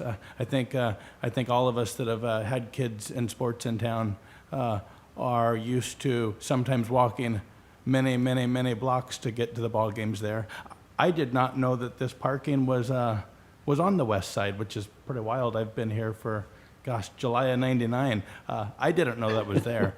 But there is, like Councilmember Stuckey said, there is quite a bit of desirable activity that goes on in there. Undesirable, thank you, undesirable. I think that's a good point, though. I think quite often we do focus on the negative versus the positive. There is an incredible amount of desirable activity that happens there as well, including the skate park. Now, mind you, 2 days ago I was covering up a bunch of graffiti, so there is a lot that goes on there. It almost seems like closing the access from the west altogether would make sense, even to pedestrians possibly. Has that been considered as well? No, because it is on the west, it's the only west access to the park. We looked at that it really, well, 2 things. One, it would block off the access, and also 2, it would really cause a restriction in the area that we would really have to protect that area so somebody doesn't get trapped in there. So if you fence it, you'd have to probably fence off the whole right of way so somebody doesn't go down there and end up in a dark, dead-end area that it can't get out of. So I've got a question. The 137,000 that you showed, if staff did the work, just curious, would that be done? I assume that would. You're suggesting that could be done by our existing public works staff, and how does it get paid for? That's something we would come back to the council with a recommendation of where the funding would come from. Right now, we haven't identified it. We want to know if there's a direction the council would like to see this go. Okay. And we are, that 136,000 is a conservative number because the staff has never done this before. And the cost of the grid, we got just a estimate, not a quote. So most of that, well, almost all of that is material and a little bit of labor on the in-house. Okay. Any other questions? Okay. So I'm not sure you got the answer you needed. It doesn't. Well, Mr. Mayor, if there is a direction, would you want to look at the parking? You want to not consider the parking? And the closure of the road, if the council would desire to have the road closed or like more information. So I am looking for some direction on that. Okay. I guess we've got one more question for Councillor Heisen. Great. Okay, Councillor Heisen. Thank you, Mayor. Mr. Monken, sorry, I'm going to need to re-review your presentation and kind of sit on this and think about it. So I just wanted to let you know I'm not ignoring you or your request for information. I'm just not sure what I think yet. So I'm going to watch this again and, watch the previous presentation and think about it. And I'll shoot you an email or something and let you know my thoughts. Okay. I know that's not helpful today, but that's the best I can do. Do you want me to bring this back in next month's study session to request a direction, give you more time, the council more time to look at this? Personally, I would love that, yes. And it sounds like, and I think we might have another one or two that feels that way at this point, so. Yeah, that would also give Wiesner and Munns a chance to weigh in as well. Okay, so obviously you'll come back with a do nothing or do something, and maybe one or two options. Do something or do nothing. Councillor Hoffman, right. I'm going to let him chime in. One last question on that, and this kind of just came to mind. The lot there where the proposed parking lot is on the east side off of Jerome, yes, that is a school district property, correct? That is school district property. Okay, how secure is that being ours into the future? I'm sorry, how secure is that too? I didn't hear that. The city's control of that park, volunteer park there, how long is that? Is that something that is safe into the future, or does the school look at building there someday? It's possible the school might build in that area. I can't give you a particular time frame at this juncture. Mick, if I can try to add a little bit with having a little bit more history on it. We do have a lease with them. If we were to proceed with a parking lot, I would approach the school and up the lease again. So we're not on like a 2-year lease. I don't know exactly when it's expiring, but we would verify that, and so that we would have at least a minimum of a 10-year lease on it if we were to make that kind of investment. They are talking about redoing the school across from it, but they haven't approached us about taking over this property. But certainly we can add that to the conversation before we make a material investment in that property. Okay, it sounds like you might want to try to get that answer before you bring it back. Okay, Mr. Mayor. Okay? Okay. Let's move on to item number B, Harbor East outlet status.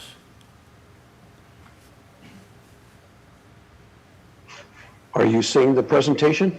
Yes. Great. Yes, we do.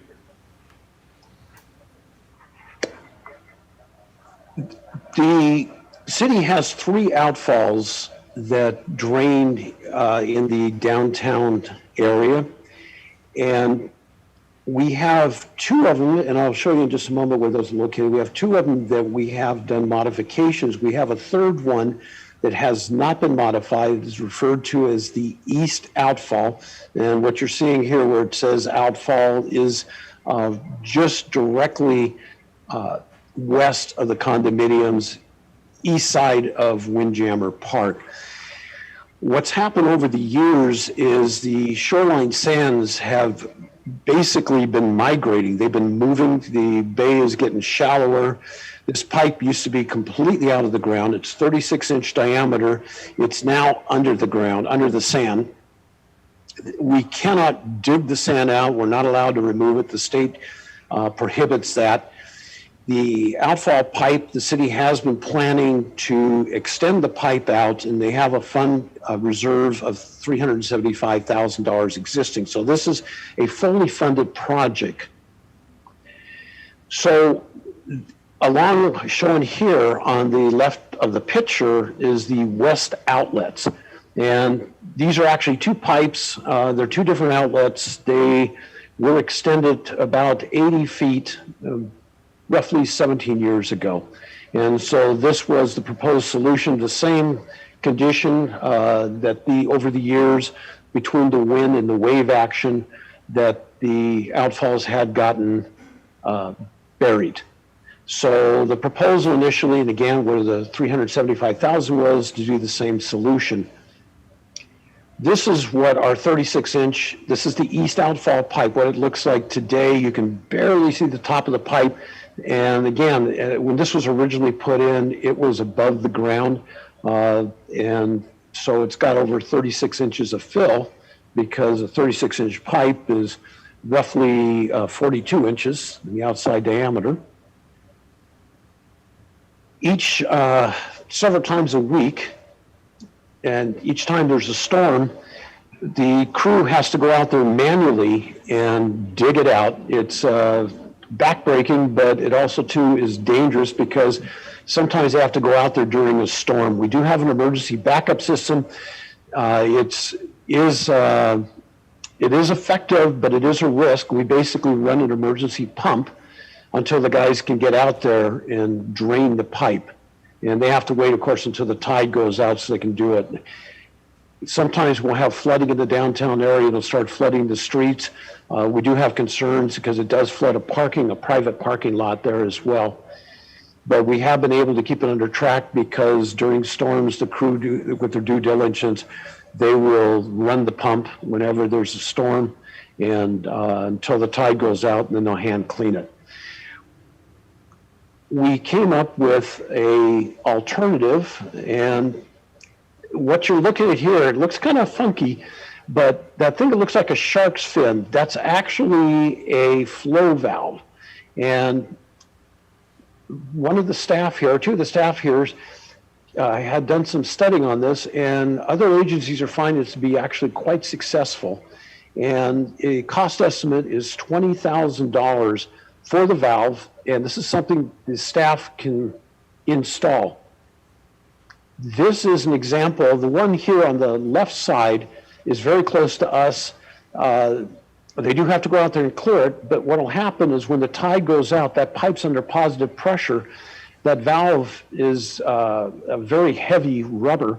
It will actually close when the tide comes in and when the pressure equalizes, and then when it goes out, it's under pressure in the pipe. It'll actually blow itself clean. And if you look on the right side, it shows one that's actually well over a foot underwater, and it self-cleans itself.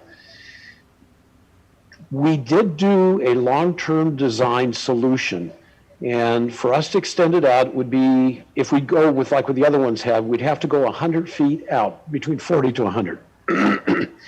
The city met with the Department of Fish and Wildlife, and we need to meet with the Corps of Engineers. They said this is doable, but it would take us about 3 years to do it. We estimate the cost to be in the range of 180, which would be the shorter one, to 300,000. A big part of those costs too is that we have to do a lot of study work and we have to do mitigation. There is good news on this one here. The short term, we do have it. We have it in the budget. It was something that we were looking, and this just came out in December of this year, the short-term solution. We've got enough information on it. It's going to cost us about $25,000 to do this. This will be using in-house staff to do the work. And we can complete the project. We have it planned. Again, the valve is on its way. We're expecting to receive it in March or April. We are in communication with Fish and Wildlife. They have verbally given us approval. We do have to go for a permit with them. But it looks like everything we can do, even doing the testing, which is required by the state, we have people in-house that are qualified. Basically, we have to go out and count fish eggs on the beach. And we're proposing we're going to monitor this 1 or 2 years. The long-term solution, we estimate, could be a 3 or 4 year project. And of course, again, the estimated costs, we show again there. If the short-term solution works, it is possible that we may not need the long-term. The reason we're bringing this to the council is we currently have the funding at 375. We'll be taking 25 out for this current solution, but we are going to keep this money, and we're proposing to keep this other funded money in there. So in the event that this valve does not work adequately, which again, right now, other agencies are finding it to be successful, we're proposing we're going to go ahead and keep it in reserve, and then after 2 years or possibly 3 years after monitoring, if it proves to be successful, then our proposal will be that we do not need to continue with this reserve. And there's no action requested from the council. This is just for your information on this, and if you have any questions. So is that storm drain money? Which fund is that? Yeah. Okay. It's storm drain money, and it has its own identified reserve for the east outfall. And it is enterprise. Okay. Council, questions? No, not seeing any. Okay. Good. Good presentation there. We'll move on then to the item number C, Veterans Memorial Park Slide Area.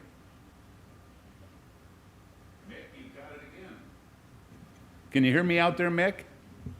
Mr. Mayor, I can hear you. I could barely hear someone talking in the background. I could not Yeah, understand it. Well, I didn't turn my mic on in the beginning, so that's why you didn't hear. Oh, But anyway, okay. I said we didn't have any questions on the item number B, so let's move on to item C at this time. Thank you for that good presentation under B. We'll talk about the Veterans Memorial Park slide area. Next. So if you're not familiar where this is located, if you enter into the seaplane base, it's located on the right side where the memorial stand is. And in 2013, they had an initial slide, and what you're looking at there in the picture on the right, it's kind of hard to see how far back the slide is, but it goes back about 16 to 20 feet to where the original slope area was. And in 2020, a second slide occurred. On both of these, they did have a geotechnical engineer come out and do an analysis. At the first one, it was believed that it was just a natural failure that took place just from water sitting on the ground. And the proposal was just leave it alone, it would be fine. Well, in 2020, it slipped more, and it was discovered there's actually a drain pipe in there. It looks like it's an old clay pipe, and it looks like it's leaking around the pipe, which is basically saturating the soil, loading it, and causing those slides. So it's not natural sliding, or at least it's not believed that's the case. So Public Works intends to perform the repair works in 2020, and the solution on this is going to be plugging the existing pipe and then coming up with a new alignment. This is budgeted in the in funds for the bluff stability. Now, the bluff stability actually has over $1 million in it, but it covers the whole bluff. And so this would just be a portion of it. We do not have a cost estimate for what the solution is going to be, but we do have, and here's what's showing, we do have a plan to do it. The reason we do not have a cost estimate is there are some old Navy infrastructure in the ground, and there also are some utilities. We had one call in there, but we're going to have to do exploratory to determine where we can put that, what that blue pipe is. So that's going to be the redirection. The red is the existing direction that goes over the embankment. So we'll keep the council informed. Again, this is something that's already budgeted. The funds that we will be using is for this particular purpose. We will bring it to the council to let you know what we find and how we're going to proceed. We just wanted you to be aware of this action. All work is planned to be performed in-house. So the work is deemed necessary by the geotech that we need to take some kind of action to stop the drainage. And we are facing the risk of potential future slides if we do not address that. Just like the last item, this is for information only. And again, we do have a reserve fund, and it is an enterprise fund. We do have a reserve fund for this work, and I'd be glad to answer any questions. So I've got a question about that last map, if you don't mind going to that. So that proposed blue line looks to me like that's where Regatta starts up the hill, I believe. Correct. And the last time I looked at the right-of-way through there, are we sure that is on in-city right-of-way? No, we're not. And we have been in contact with the college, and they're helping us or working with us to help provide any information they have that might be there. And we've asked them if they would grant us an easement once we make a determination where the pipe's going to be, and they said they would work with us. And we've spoke with the dean of the college, and then we also spoke with the president of the college. Okay, super. And so they're, So, go ahead. So the obvious plan would be to get that continue that blue line to where it meets our storm drain.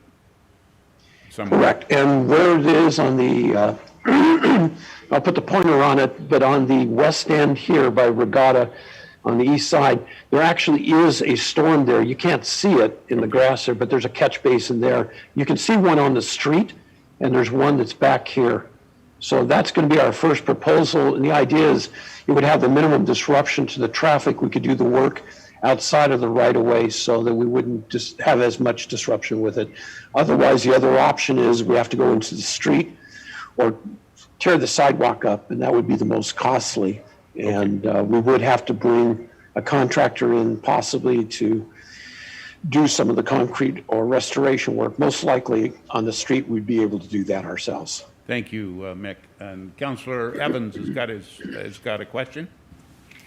Yeah, in regards to the existing problem, it looked like it was coming from a leaking drain pipe, which means that the water is probably chasing the outside of that pipe. If we plug that pipe, is that going to alleviate the problem, or is that channel still there underneath the pipe that's going to cause us more problems on that bluff? Well, what we believe has happened on it is that it's not running from where the pipe comes out of the catch basin. We can totally seal off the flow. What we believe happened is when the first slide occurred, it actually pulled on the pipe and pulled the joints. And so it's leaking from a joint or two back, is what we believe is happening.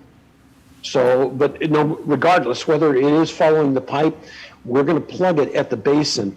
And we should know pretty quickly, well, it'll be next winter, when we get some heavy rainfall, that whether we were able to totally stop it. If not, we'll have to dig up the outside of the pipe and then put in a block or two. And basically what that is like a dam that breaks up the flow. Okay. Okay. Yeah, we believe we'll be able to stop the flow at this point. Thank you.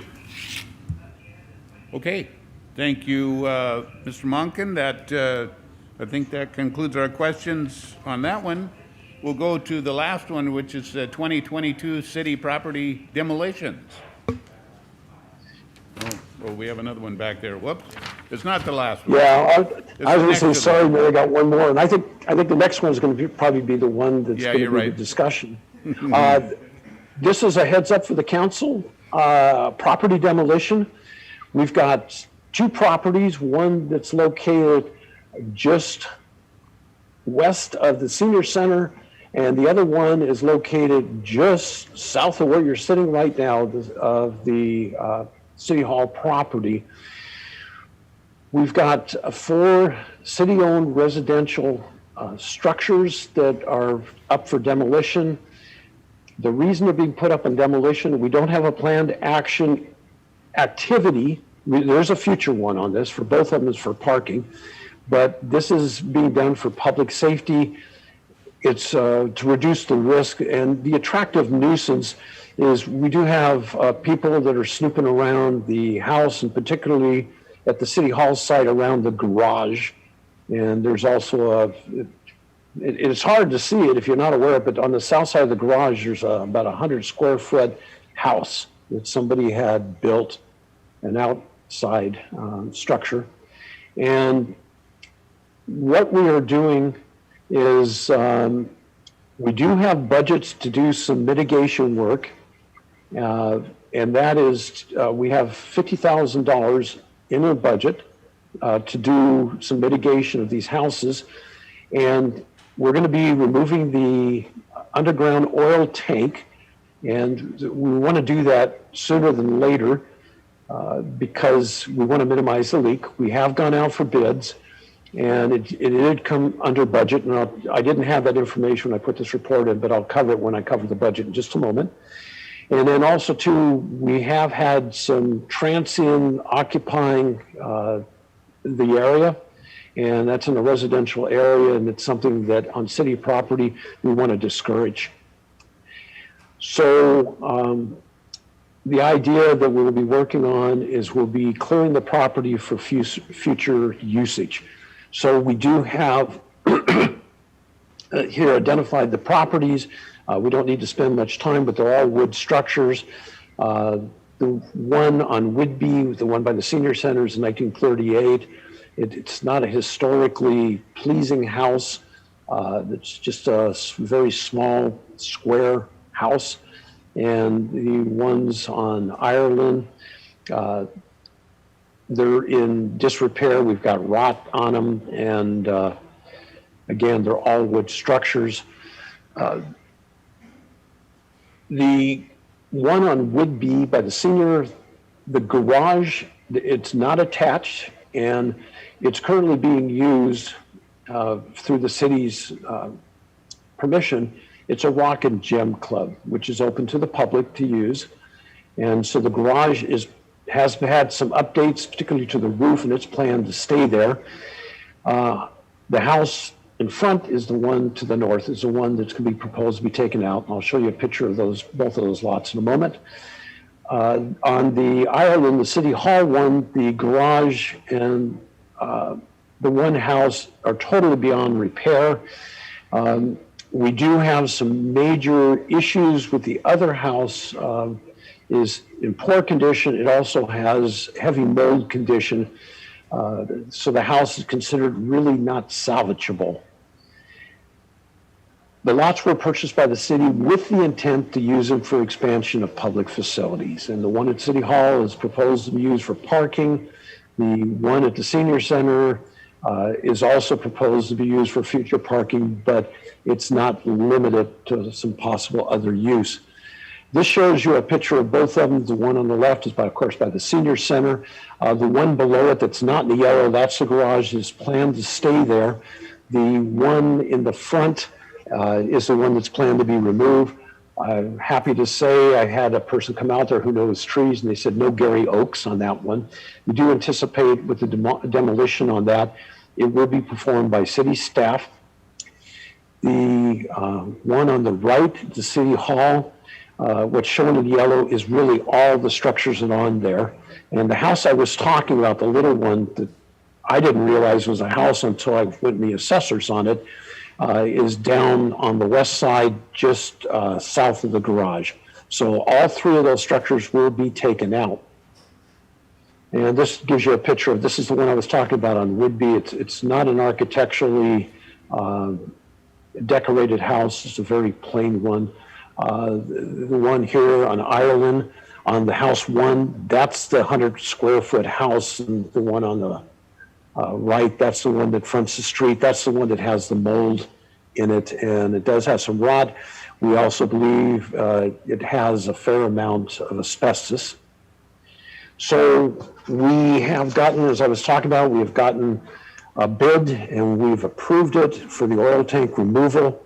The asbestos mitigation, if you're not aware of it, when you do a demolition of a house or any modification, you have to do, it's required by state law, that you have to do an asbestos mitigation. And so we're currently out for proposals, and we have received one bid. We were concerned we may not receive any, but we did get one bid so far. It closes on Monday. Looks like we're going to be within our budget on that. The heating oil came in at under $8,000, and that's completely to remove it. We are working right now with the utility companies. We have 2 utilities overhead that need to be disconnected. We need to, these are city utilities underground. We need to disconnect to make sure our water is disconnected. Our sewer will be plugged, and there's not believed to be any drainage on that. The fire department has gotten in contact with us and made a request, of which we just issued them approval for this when we'll be going out and getting a building permit. They want to do the demolition for us, so they're going to use it for training, that house that's on Ireland. And then when we get the asbestos abated, then they will burn the house. And after they after they burn the house, Public Works will remove all the debris. They burn them pretty good, so we'll end up cleaning up ashes and things that just didn't burn as well. And then we'll come back and do a restoration of the site. In both of the areas are some trees, particularly around where they're going to do the burn, that we're going to go in there initially and work with the fire department to determine how we need to deal with the trees. The trees, again, there's no Gary Oaks there. But the ultimate plan are those trees will be removed for parking because they are in such a location that they would not accommodate enough for parking. This gives an idea. This is our targeted schedule. It's shown in quarters. Those are 3 months. As it stands right now, the asbestos survey, we are fully on schedule on that. We have asbestos abatement that we have, and we're concerned with this bidding climate. It may be difficult to get them, that we would be doing that after maybe April. It's hopeful if we get the survey back quick enough on this one, we'll go immediately out for abatement service. Again, we have roughly $50,000. If it does go over that, we will be coming back to the council requesting additional funds for this. But we won't know until we find out what kind of asbestos we're dealing with. The underground tank, it looks like we're actually ahead of schedule. We went out to bid on this early in the fear that we would not be able to bring anybody in again with the construction environment. It looks really good. The fire department, we talked to them and we show a start of July. The fire department wants to burn in July. So it looks like we're actually going to be ahead of schedule. We show that October is when we're going to have everything done. It's quite possible before the end of July, through the help of our fire department, we're going to have our demolition complete. But we're still going to hold the schedule that our target, and this is how we target our resources, going to be the end of October. So on this, I'm just going to skip ahead because I've got these numbers on the next table. But this is the estimate that we have put together on this. We believe the asbestos, we believe they're going to be coming in under budget on that one. The abatement asbestos survey will tell us what we have to have removed. We cannot do that in-house, so it will have to require a special contractor to pull that out. We put 20,000. It could be more if they find a lot, but the date of that house, it's 58. We don't anticipate that there's going to be a large degree of asbestos. The garage, we took an initial look, as well as that house, the little 100-foot house. We believe there's a little asbestos in there, but we believe it's very little. Utility mitigation, we believe that the 5,000 is pretty close to what we expect. The oil tank, we came in at 8,000, so we're 2,000 under that. The demolition of Whidbey of $8,000, that's actually, we will do the disposal. Those are going to be disposal costs, and in the event that we have to rent a piece of equipment. Part of that rental of the equipment is shared with the Ireland house. The 30,000 with the fire department burning it may reduce that cost. Again, a big part of that is disposal. But if they burn it, our disposal volume could be less than half of what's out there, so it could reduce that cost 10 or better thousand. Permitting, we're just working through that right now. We think 1,000 is conservative. The contingency, I'm looking at right now from the information I'm receiving that we're going to hold on to that, but we believe unless they come up with a lot of abatement, it has to be in there, and that's really where that $7,000 could be used. We're going to hold that estimate firm. But again, if you look at the bottom, it shows 86,000 and likely less with the fire department burn. So they're really helping us out on this one. And so staff is seeking council concurrency on how we're proceeding with this. The reason why we're asking for concurrency is once we get the survey in there, then we go out for the service on this. We do have to move forward and getting that tank out because it is such a high risk.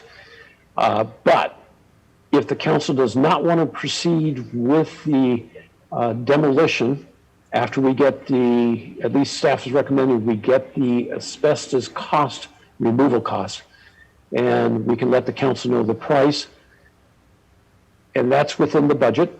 And then on the tank part, on the bottom where I said we already have it, this is within the budget. I crossed out, this is what was in your original, but we've had some recent change, whether to determine to proceed with the action to remove the tank. We do not need council authority, as we found in the reserves. And I apologize, as an interim position was something I did not identify initially, but it turns out we do have the money, so we don't need council approval. So again, the only thing that we're looking for right now from the council is that as we go forward on this, is that we proceed. Again, no work has actually taken place, but we do have the asbestos. We have a price on that next week. We feel we're easily within the budget, and on the oil tank, we are under budget. So with that, any questions of the council? Councilor Hoffmeyer. These two houses here over the last, 13 years, I would say that I've been in these two houses probably 100 times. The house on Whitby Avenue, I don't think I've been in it, and it's probably been 6 years. The house behind us, it's probably been 3. The house on Whitby Avenue needed tore down 15 years ago. Behind us, the garage and the small house, I'm pretty shocked that it's still standing. The main house here may be of some value. I don't know if there's anybody out there that would like to haul it off. You do see that from time to time. The main house itself, though, is not that horrible. That's a big that. It does have many issues, as discussed. The one question I had with the cost, with the Ireland Street house behind us, is there some funding in there? I mean, assuming that a parking lot is many, many, many years off, is there some funding in there to at least put it back to a nice grass lot, I suppose? Yes. After they do the burn, we plan on coming in-house staff. We are going to go through, remove the trees that are damaged, and then the plan is we're going to come back, we're going to fill any of the holes. If there's a basement, well, there is a basement on, I don't know the size of it. We'll fill where the trees are, and then we'll do some grading on there. And the main reason we'll do the grading is actually to control any runoff, and then we'll seed it.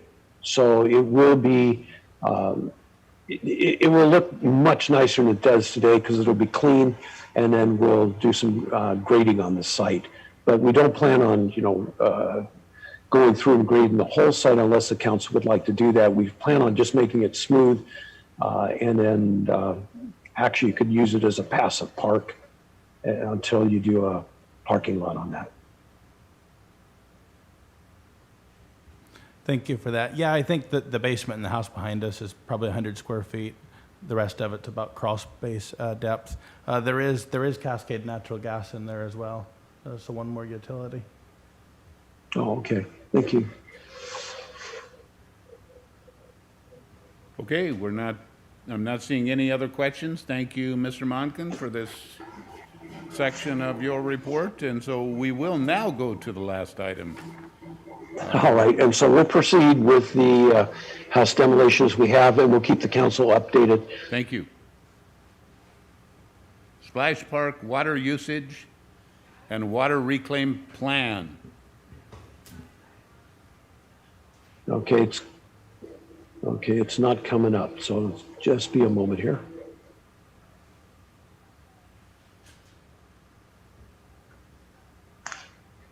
There we go. Yeah. So, Council, I'm giving you a little bit more than what you asked for, but I do think it's important. Where this was initiated, it was a question about the water usage and the reuse plan. And what you're going to be seeing tonight is a couple of scenarios, alternatives, as we have this discussion on the splash park. I know there's a perception, some people have the perception that the splash park last year cost $100,000 to run. That's actually not how much it costs to run. That was also what was brought to the council. And staff did make some comments that I could understand why some people thought that it did cost $100,000 in water usage, but that's because we also had a leak, and it leaked into the sand. It was undetected. So we really don't know how much the splash park actually costs to operate this past year. So to break this into easier segments, because I don't want to complicate this, but there's several segments on here. It's been broken into 4 topics. So cover each one of them. The reclaimed water allowed usage. Staff had received some questions on that. And so we'll cover that. And hopefully on each one of these, I want to cover it and then move to the next and close it and allow questions on each one rather than getting a whole load of this and then having to go back. The reclaimed water permit status, that's something we're in action right now. The splash park, the current design water usage is something that had not been requested by council, but I do think it's important for the council to know this. An operation scenario and analysis.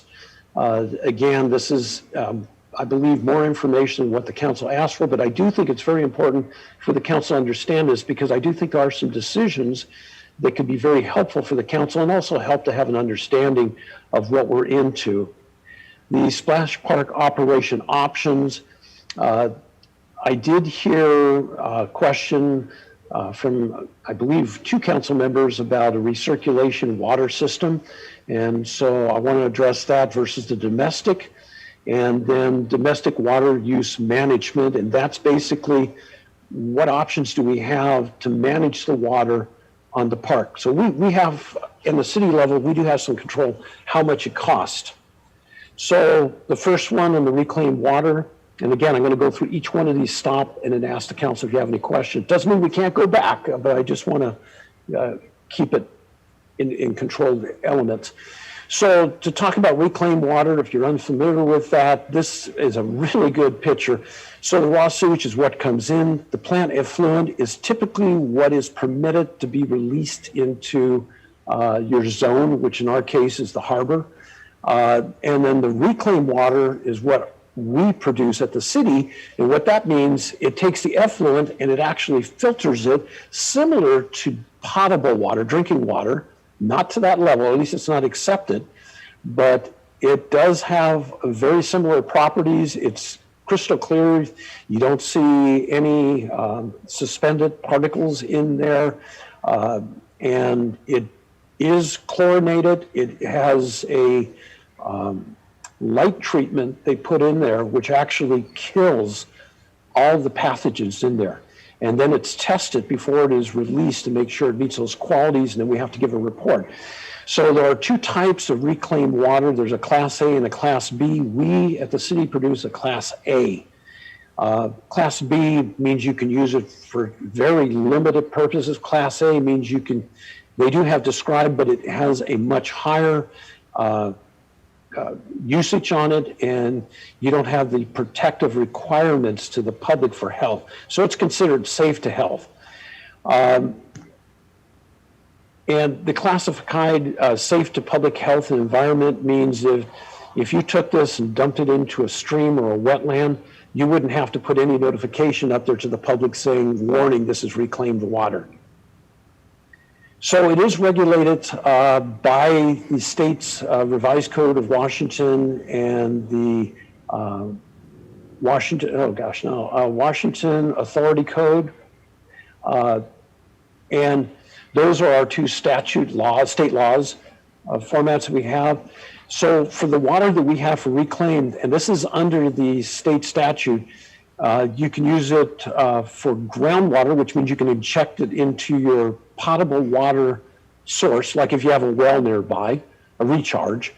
You can use it for industrial, so they'll use it for like manufacturing. Metallurgical type plants use it. We don't have any place, of course, because we're not providing it to them. Irrigation, and then surface water, this is what I was talking about, wetland and streams. It's not intended for drinking water, and it might sound silly, but there is an important factor in that because drinking water is defined as potable water, and even if it meets the same standards, you still cannot use it. It's not to be used for domestic water services of any type, and so anything is designed for potable water, and that even includes, like, for example, you can use recycled water for like toilet usage. because obviously that's not a potable, it doesn't have to be potable water, but you can't use it for dishwashing, you can't use it for clothes washing. They have what's called a purple pipe, and if you look outside there, it's faded, it's now lavender pipe, but purple pipe is actually the color of the pipe when it goes in the ground, and the idea being that if any contractor sees it, it could look just like water pipe. It's identified that it's purple and it's impregnated, so it's not painted on, it can't scratch off, it can't erode off. If you walk around the facility, if you haven't seen it, you'll see those lavender or magenta looking sprinkler heads. That's a purple pipe when it gets exposed to the sun. Those are reclaimed water allowable usage.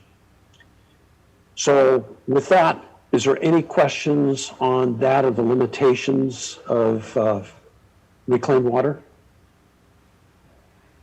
Got a question from Okay. Councilor Evans. Are we using this water right now to irrigate the park? We are not. We are set up in certain areas to use it. There are two factors that are that need to be done first. One, we need to get a permit from the state, and I will be covering that in a moment where we are, but we are in process. The second thing is you have to have a delivery system, and the plant is set up for that. Our treatment plant is set up for that. However, there needs to be an additional system that allows for the water in the treatment plant to be put into another reservoir or into a reservoir that is used for the irrigation. That does not exist at this date, and that's something that will be coming back to the council at a future date. Okay, thank you. Okay, go ahead and keep moving. All right, so we're going to talk about the permit status, so it follows right in source. So as we mentioned, it covers into the RCW and the WAC, and there's a requirement when you go for using the reclaimed water, you have to meet the standards, but you have to go get a permit, and there are two books that are required to use it, and they refer to them by the book covers. The orange book and the purple book. The orange book sets the criteria for how the treatment is and the disinfectant. What's important on that is we are 100% in compliance. We actually exceed the requirement on it. They have extra is what it's referred to, but we do hit the class A. The second part is the purple book, and that's really the one that tells you how you have to deal with the water and to get the permit. And that's where we're in right now. So where we sit right now is it was applied for last year. It was slow in the process because during the COVID, we had to deal with a shortage of staff. We had some shortage of staff in the Public Works Department, and the state Department of Ecology, they had a shortage of staff, and during the COVID, they just basically were very slow in responding. And they have given us, in December, they had given us, November, they'd given us a response back. We are in the process right now of preparing the response back to them. The DOE review was very detailed that we're in good position to do it. We are right now targeting that we'll be able to get it issued in May of 2022. And as long as we meet the conditions, then we can go ahead and proceed with looking how to do the implementation for the irrigation on that. So, any questions on the permit? Nope, not seeing any. So on the splash park, this is the first part on the current water usage. We do not have a meter on it. It currently uses domestic water, meaning it uses drinking water. And and this is how the system is designed. Since we do not have a meter on the system, we've done calculations that are meeting the design of the facility that's out there. So the splash pad, and for the council's sake, if you hear people kind of interchange the two, our splash pad, and that's what those water features are really called, ours is named Splash Park. So it's Shipwreck Splash Park. So that's why I refer to it as that.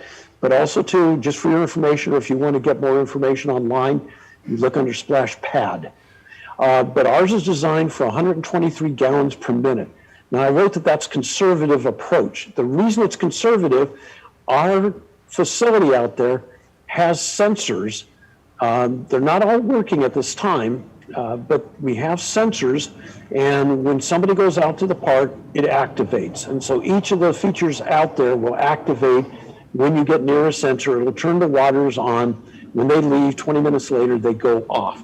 So it definitely does not use 123 gallons per minute, because I've been out there several times and I've seen that there's nobody there.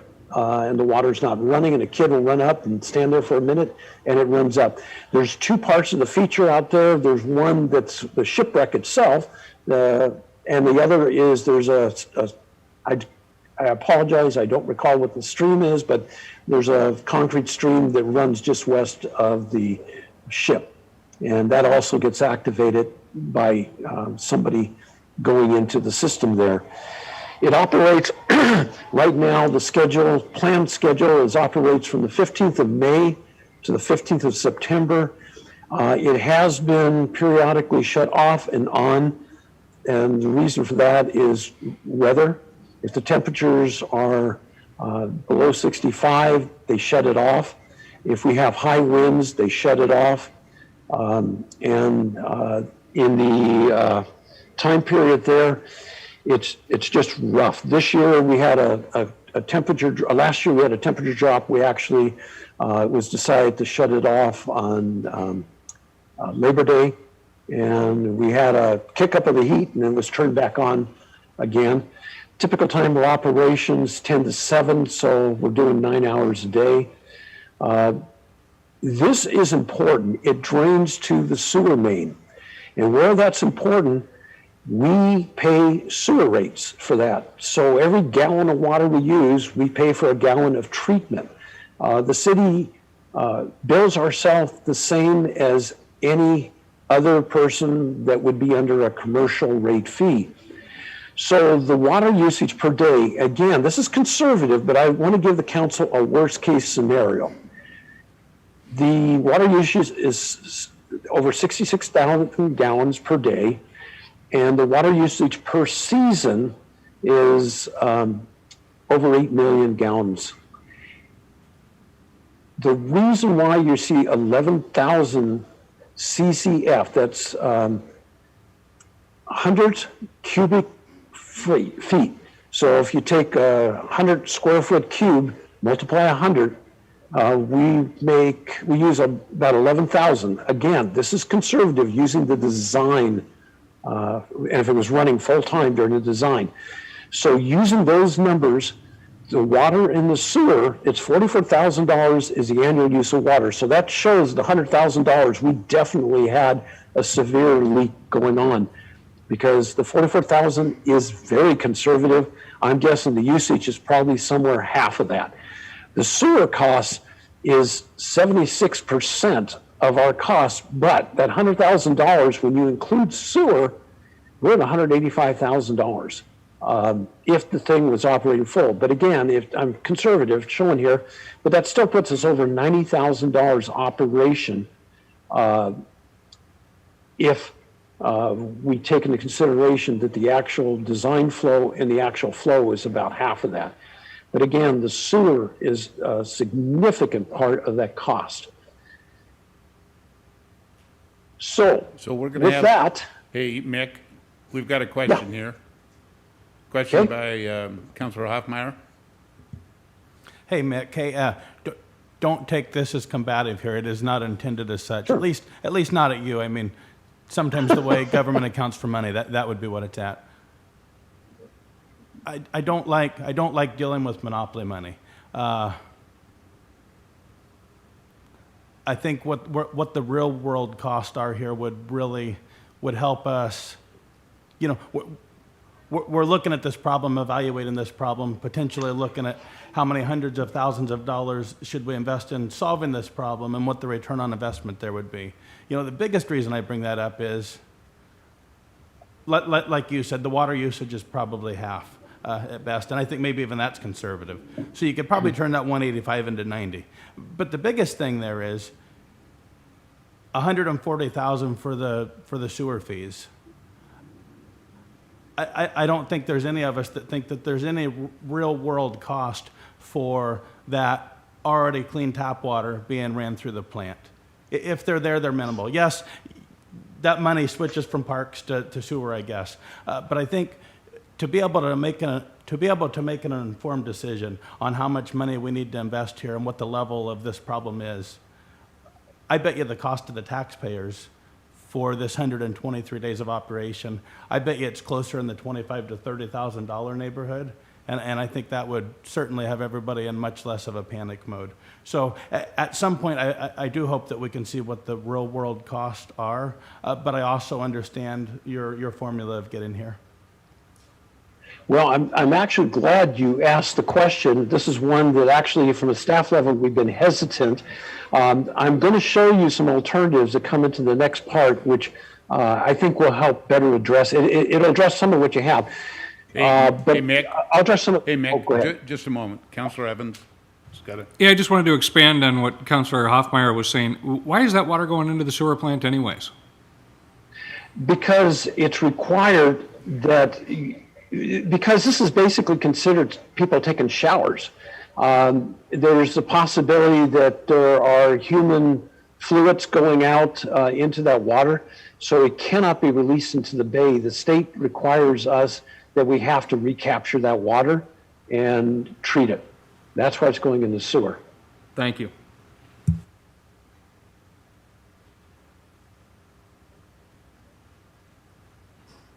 So if there's no questions, I'll just kind of finish on this. So you will see some analysis on here, but I do want to address them because I think this is an appropriate time to do it. One of the things that's in process right now is we are looking to put a meter, and we actually have it in plan. We're going to put a meter on this facility, what's called a sub-meter. And the only purpose of that is it allows us to measure how much water is actually being used for that, so you're not getting some wild. And again, I'm giving you the worst case, and I really appreciate it, and I surely didn't see this combatant. I appreciate you recognizing that this is conservative, and I would say it's ridiculous, but this is our worst case. And I did want to take a look at it saying, well, how bad could it be? This is like if we had kids or people out there 100% of the time running every feature out there, this is what you would expect. And again, that's not a real world. And I will get down to, I can't give you real world because we don't have anything to measure with, but I can give you, and I will show you in a moment here in the next part. But I'll ask, do you have any questions? Oh, I'm sorry, but if there's any more questions, or I can go to the next and I'll show you some more on this. Councilor Stuckey has a question. In the lack of flow meter, is that typical to have something like that and not have a flow meter with it? I don't know. I've been involved in one splash park in my life, and we did put a meter on it. The reason this didn't have a meter, I would have to assume that decision was made through the consultant when they did this. Because typically, when I have been involved in a splash pad, we had a consultant do the design, and they did say you put a sub-meter on here and they'll be able to measure your flow and monitor if it's operating properly or if you have any system leaks. And it can be really important to have that. So I would say typically I would have to believe that it makes sense that you would put a flow meter on it, and why it's not on, I cannot answer. Okay, we have another question, I think, from Councilor Heisen. Is that right? Okay, Councilor Heisen. Thank you, Mayor. I'm also befuddled at the no flow meter revelation, and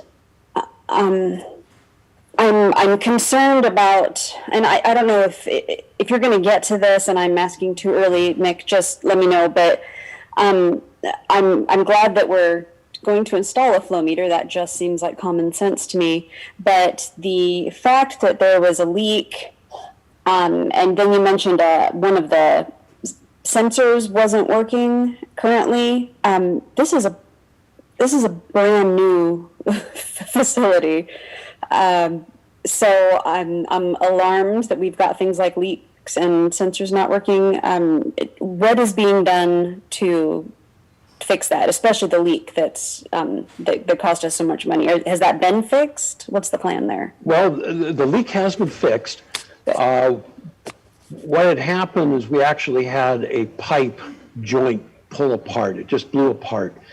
So we're looking at water pressure there. The water pressure typically on this type of feature, I'll give you a number, should not exceed 80 pounds per square inch.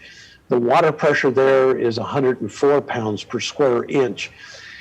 It's not uncommon either in a water system that you get a surge. And so in this particular case, we probably had a surge that caused the pipe to blow apart.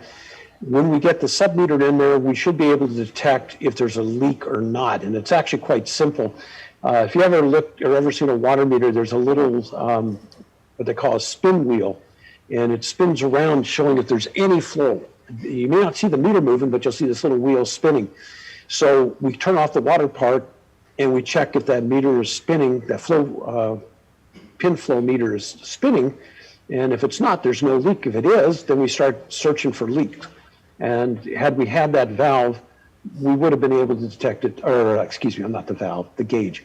So, and I like it when you're asking questions. Even if I am going to talk about it, I appreciate your engagement in that of all the council. So thank you. But I will be talking about that as well, because we are going through a process right now. And I will share that now. Besides the flow subvalve, and the controller is supposed to be adjusted and checked. Our controller, we don't know if it's having problems with it, but we are not in-house able to check it. We have a new staff in the park department, and so we're in the process. Matter of fact, it was just approved today. It's within the park's budget. We have a person coming out from the manufacturer, not of the park, but of the control system. It's going to come out and is going to teach staff here how to use it, and then they're going to run through a safety check. And with this, we'll be able to know if the whole system is functioning right or if it's a controller that needs adjustment, because you can adjust the sensitivity. We don't have push buttons out there. We actually have sensors. They're like the type when you have a light sensor, when you walk under a light and it goes on, and there's a bunch of domes out there. So that could also be attributing to some of our water usage. So we are in the process of doing that, and I will be talking about that in a little bit on this report. Councillor Hoffmeyer has a question. Real quick, Mick, before we continue to move forward, am I correct in assuming that the flow meter will also have a pressure reduction valve? We are in the process of, we've got the flow meter, which is going to come in separately. We're in the process of researching the flow meter, but yeah, we are going to get one in there. But as it stands right now, that's not scheduled in the work. They're still doing the research. Don and Chris Price in the water division are looking at what type of flow meter. And of course, they're trying to get, what will serve the purpose, but also the most economic on that one of what we really need to have out there. So it will be in the future. Just right now, it's not scheduled. The meter is scheduled. Okay, think we're ready to move ahead. So the operating scenario and analysis, this kind of brings us more into where I think we were talking about where we're really sitting. And I want to, first off, I want to say, Council, thank you for your engagement in that, because we go through this process. You're asking the right questions. And from a staff standpoint, it's really helpful, because we get to the end, I think there's some things we can talk about that can help on this, and also to help us get more information to the council and make decisions. So this is not all inclusive, but this is to give a what if scenario, but also too, this is to bring it into a touch of reality. And the reality is, I don't believe, and it sounds like the council members, it sounds like you're kind of optimistic or pessimistic that high number is anything close to reality. And I wouldn't tell you it is, but again, I wouldn't want to approach and saying, well, it couldn't be, it could be, but right now I'm pretty sure it's not.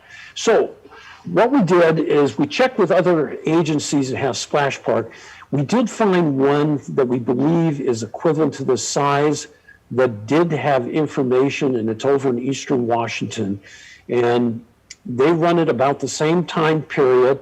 Doesn't matter, it's hotter over there. Theirs is roughly the same size as ours in the flow. And they estimate it runs $50,000 to $100,000 a year. And that was in 2016. Now, they also have sewer, but they get a reduced rate on their sewer. And the reason they get a reduced rate, they figure that this is a public facility for the public benefit, and we are charging the public to basically use this because we are charging ourselves and then going out and charging them as part of their rates for this. And so that was their justification on that. So that's one of the things that if the council so desires, we can discuss, but that'll be later. We have a thing on solution. So on these 9 scenarios, we don't need to go into details, but I'll cover briefly on it so that you can review this, or if you have questions on it. So really, we looked at these 9 scenarios. One was to run it the 123 days, which is the first 4. That's running our current schedule. The second 3 are to run it, and you have all these in your staff report, agenda bill. The 70 is where you run it 4 days a week. Now, there are a couple of agencies that they do this 4-day a week. And so they run every Saturday and Sunday. They run holidays, and then usually they'll run it on a Friday, and then some of them run Wednesday. I don't understand why. Some of them run Monday. The 101 days, that is basically you're running it 7 days a week, but you're shortening the season. So it starts later in the year. In reality, if you have shutdowns on the park, meaning that we have criteria, this is nothing that we're discussing today, but it's one of the possible solutions. If you say, okay, if we're below 65 degrees, we turn it off. If we have a high wind day of more than 20 miles an hour and it's below 70 degrees, we shut it off. Those days are going to reduce anyway. So I think, I don't recall which council member said it, but when you're saying it's probably closer to $22 to so $1,000 for water, that could be a reality. Again, it depends on how many days we operate it. The 101 days is a hybrid. Again, it shortens the length, but it doesn't cut it down to 4 days. It cuts it leaves it on at 7 days, but it shortens the season. And then the last one is you're running it 4 days a week, you're running on a shortened schedule. So it kind of shows, you look at the cost per day, it really, the cost per hour on it, if you reduce the flow and you look over, when you look, you'll see days a week, hours per day, gallons per minute. If you reduce the flow, and there's ways of doing that, cost per hour goes down. So it kind of gives you roughly an idea of what you're looking at and how this thing operates. So on the area where it says add, what that does, it means that there's additional controls put in there. Now, if we get the controller that, let's say the detectors aren't working and they're leaving the water running, we could do that, or we could have some additions added onto the system, which could regulate, which could reduce the flow 25%. And I'll give you for instance, if we have the ability right now, if it's activated, it runs 20 minutes. That's what the current setting is. We could have it activates and it runs 10 minutes. We just a savings, if somebody leaves it, you just cut it by 50% during that time frame. Otherwise, when they're activated, they run full flow for that particular feature. So there are some options out there. I don't think this is so important to look at the analysis it was easy to do because I just built a spreadsheet and I just had to plug in a couple of scenarios just to kind of get an idea so I could discuss with some logic of what you could expect. So the analysis outcome hey, Mick, talks about, Mick, we've got yes. a question. Can you hear me? I can hear you. Okay, we got a question from Councilor Stuckey. Two questions, actually. If I'm correct from the packet, scenario one would be as close to the level of service we had this past year. Is that correct? It is assuming that the plant is active, or the feature is 100% of the time running. But that is, our current plan right now is to run it May 15th to September 15th, and it's full operational, 7 days a week. So there's some things, like I said, we can talk about. We don't have any criteria to shut it off. So I guess my two questions. One, if I remember correctly, it was something like 122, because we asked for an extension of more funds this couple meetings ago. It was $122,000 or some odd to run it for last year. Is that correct? I believe that is correct. And that was with leaky pipes. So if that's with a leak, and that's 122, why is it 185 with presumably without a leak? Oh, okay. The 185, that's the scenario that I had talked about earlier. If you run the plant 100% of its design, meaning the 120, it's just coincidental that it's 123, the same as days, but it's 123 gallons per minute. And so that says if you run it 7 days a week, 9 hours a day, at 100% of its design, it's going to be 185,000. And that was that 44,000 plus the 44,000 and 148,000 for the sewer. So that scenario says that's the worst case scenario. That's where those numbers came from. And then my one other question is on scenario 8, which is the 101 days. Did you ever do a crunch on that at 75% gallons per minute with a control? No, but I can surely run it. Any one of these, like I said, I've got a spreadsheet that will automatically generate this. You can put anything in that you want, and just for the days you want to run it and the dates you want to run it, and it'll give you that answer. So it would be easy to run that down at 75%. Okay, thank you. And again, in reality, if you put in 50%, that could be it. But the one thing I don't want to do is I don't want to give council information that I can't. I apologize for this. I'm an engineer, and engineers, you work with what you know. And the 100% I know by design is what I can tell you is the worst case. I can only speculate the best case. And I don't have any agency I haven't found an agency that can provide me with reliable information. They have guesses what they think it is. And 75% is a conservative that they use. And Tukwila told me that when they run their splash pad, that they're getting closer to about 60% of their 100% design. And they have one that has a push button rather than sensors. And that means it actually is more realistic because when you have a push button, you hit the push button, it goes on for 10 minutes and then it goes off. Ours again goes on for 20 minutes and goes off. But working with what we do know that this last year was around 122,000. We should have 2 years of data. What was it the first year? I do not have that. When they ran it the first year, again, there's no meter. So even the first and second year, those are guesstimates. There's no way that we can honestly tell you how much it costs to operate it because we had leaks and we had no measurement of the flow. The only way we knew of how much flow was used is we had an irrigation meter that this is tapped off of. So we know between the irrigation and the splash pad together, we know how much the water usage was. We just don't know how much of it was the splash pad. And that's why we'll have a sub-meter. That meter will be You'll have the main meter, which will be the irrigation and splash park, and then we'll have a separate, where the line splits off for the splash park, it'll have that sub meter. And that's the one that'll be able to realistically tell us how much water we're really using. And then you'll be able to collect enough data to know how much it actually is using. Obviously. Instead of my guesstimates here that you're seeing. Sure. I mean, obviously, there's nothing we can do about it now, but boy, would have been nice to have that meter, and kind of seemed like an obvious step, but nothing we can do about that now. I agree with you.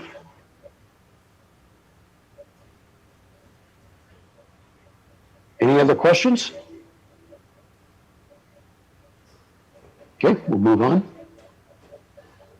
So, and this was just a summary on those, of what we saw on that table. So now to answer the question about domestic versus recirculation system. If you're not familiar with it, on the two practices, the one on the left, the domestic water, is the system we use, and that is, it comes straight off the water line, the same one we use for drinking water. And it then, after it's used, it's collected in the drain system, and then it goes back to the wastewater treatment plant to be treated again. And then after that, it then becomes reclaimed water. A recirculation system is a totally self-contained system. And so all the water that's used in the feature is recycled. And they are popular on private systems. On public systems, they're not as popular. And they're, in Washington State, I suspect they do exist. I was not able to find a single one in Washington State. Again, it doesn't mean it doesn't exist, and I'll explain why in a moment. So these are the two general types of system. So Yeah. on the domestic water Mick, system. Mick, Yes. Councilor Hoffmeyer has a question. Hey, Mick, Yes. I'm not trying to be counter to anything here at all. I do happen to be an aquatic facility operator, so that's why I'm trying to sit back on this one a little. But Edmonds installed a recirculation system 5-6 years ago, and I know that Duval's is being installed right this second. It should be up and going any day. Those are the two I know of that recirculate off the top of my head. I think that Renton may recirculate, Wright Park and Tacoma may, but Edmonds and Duval, I'm 100% certain on those two.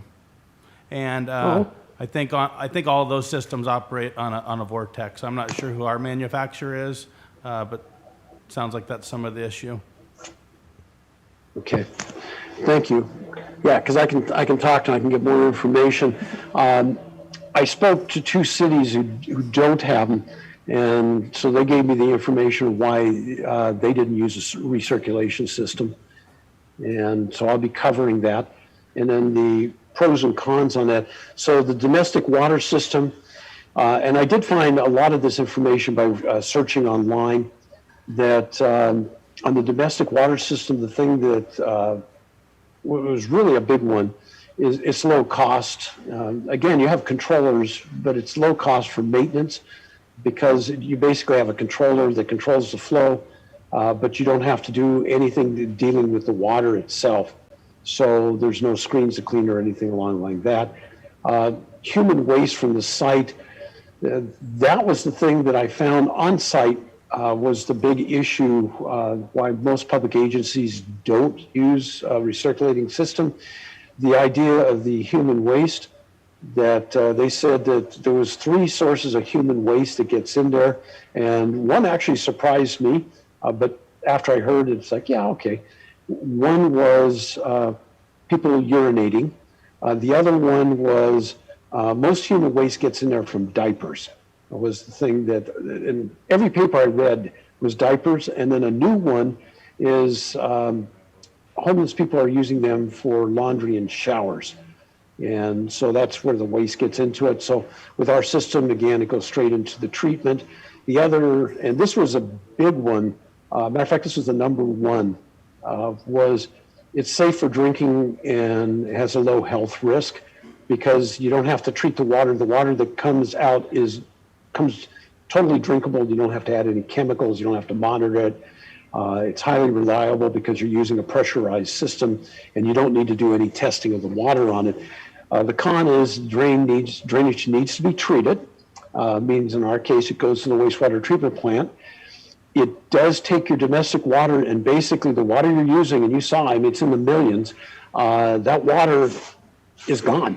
It's no longer available for potable water.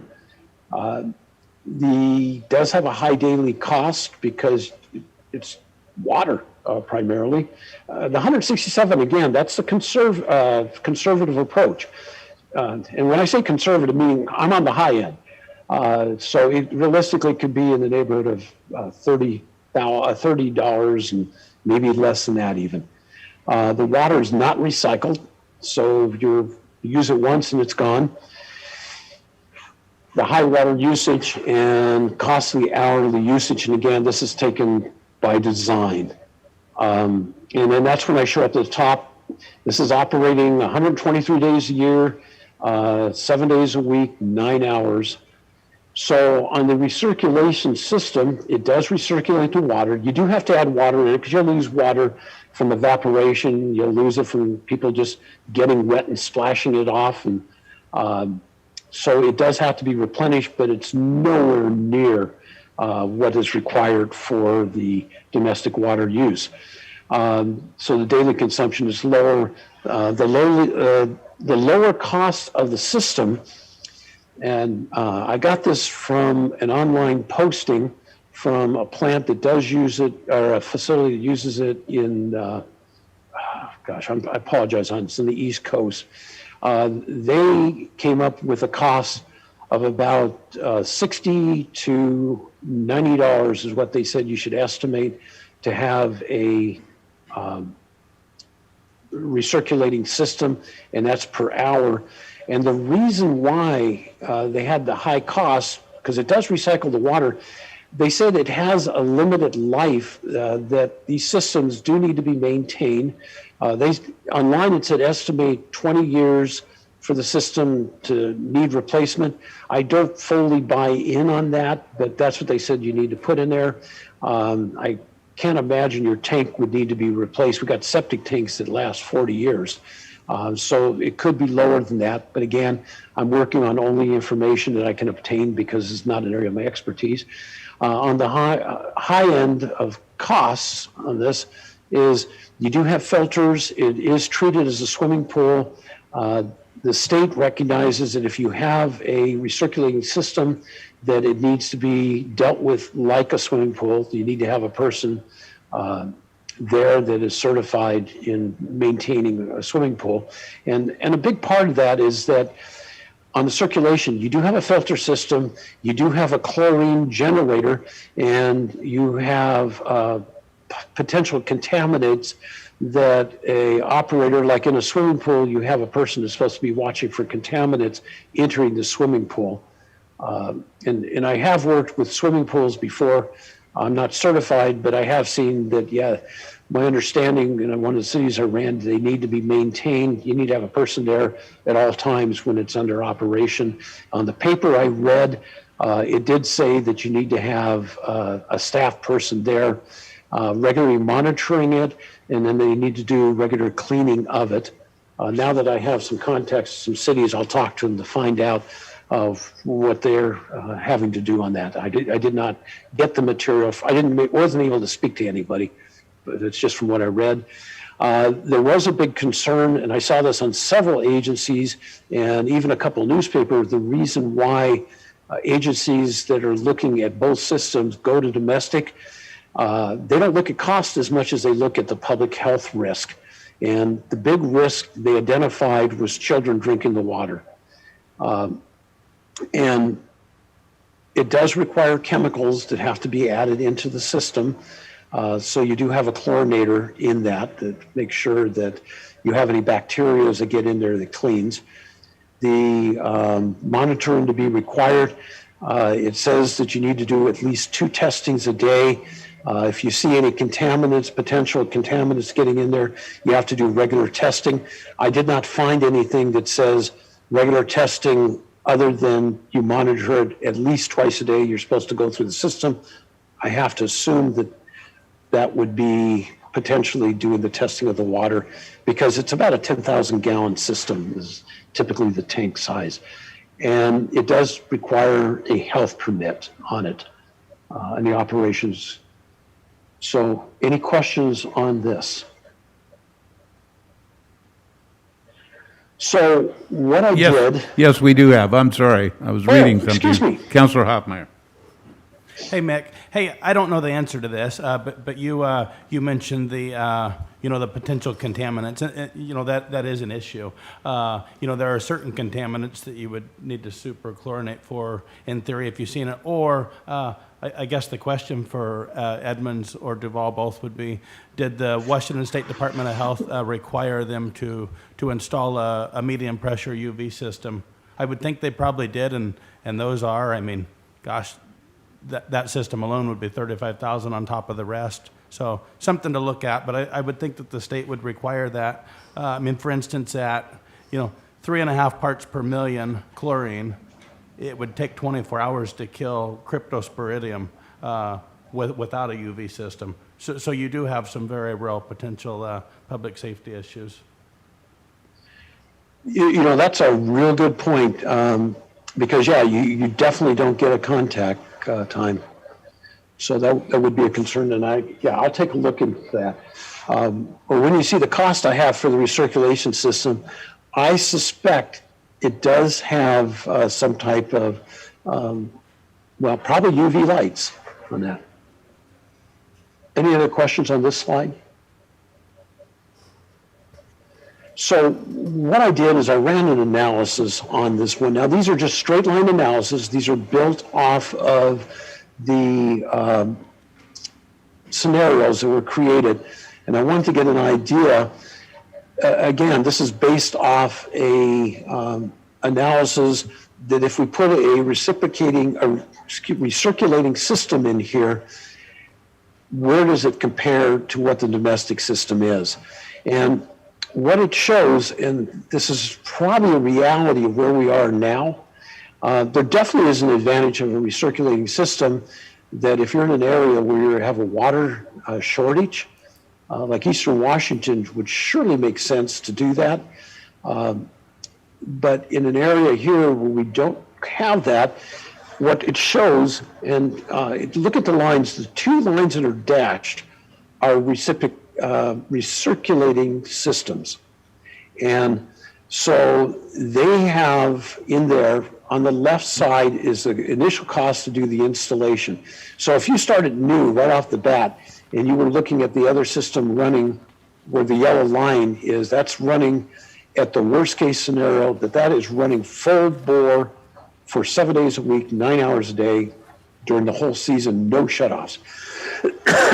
It shows that in 5 years, they converge. A recirculating system would definitely make sense.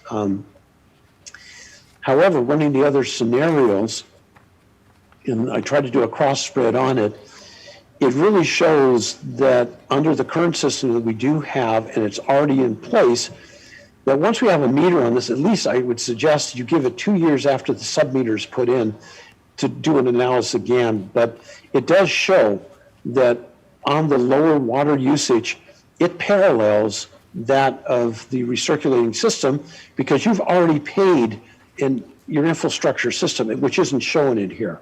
So the point that I'm making on here, if when you were putting this in new, when you did this analysis, it would look different because the domestic water would have a setup upfront cost that would be, which would raise the line higher and get it closer to that of the recirculating. But because you have an existing system, you've already paid for it, I do not show it in here. It just shows this is how much we use starting day one, or year one, I'm sorry. And so the green line pretty much is parallel. It is approaching, but it shows it's parallel, and with some cost savings on it, it probably reduced. The one on the bottom, which is the lowest cost scenario, it actually is pulling away on the recirculating, which its big cost, part of it is staffing, maintenance, but its big cost is you have a sinking fund with it. that is also put in for replacement of that system. So this again is just to kind of show you that in reality, with the system you've already bought in, why I would be making a recommendation that a recirculating system not be looked at until you have enough data to realize how much it actually costs to run your system under its current design. So I guess I'm going to leave this on, and if there's any questions on this graph.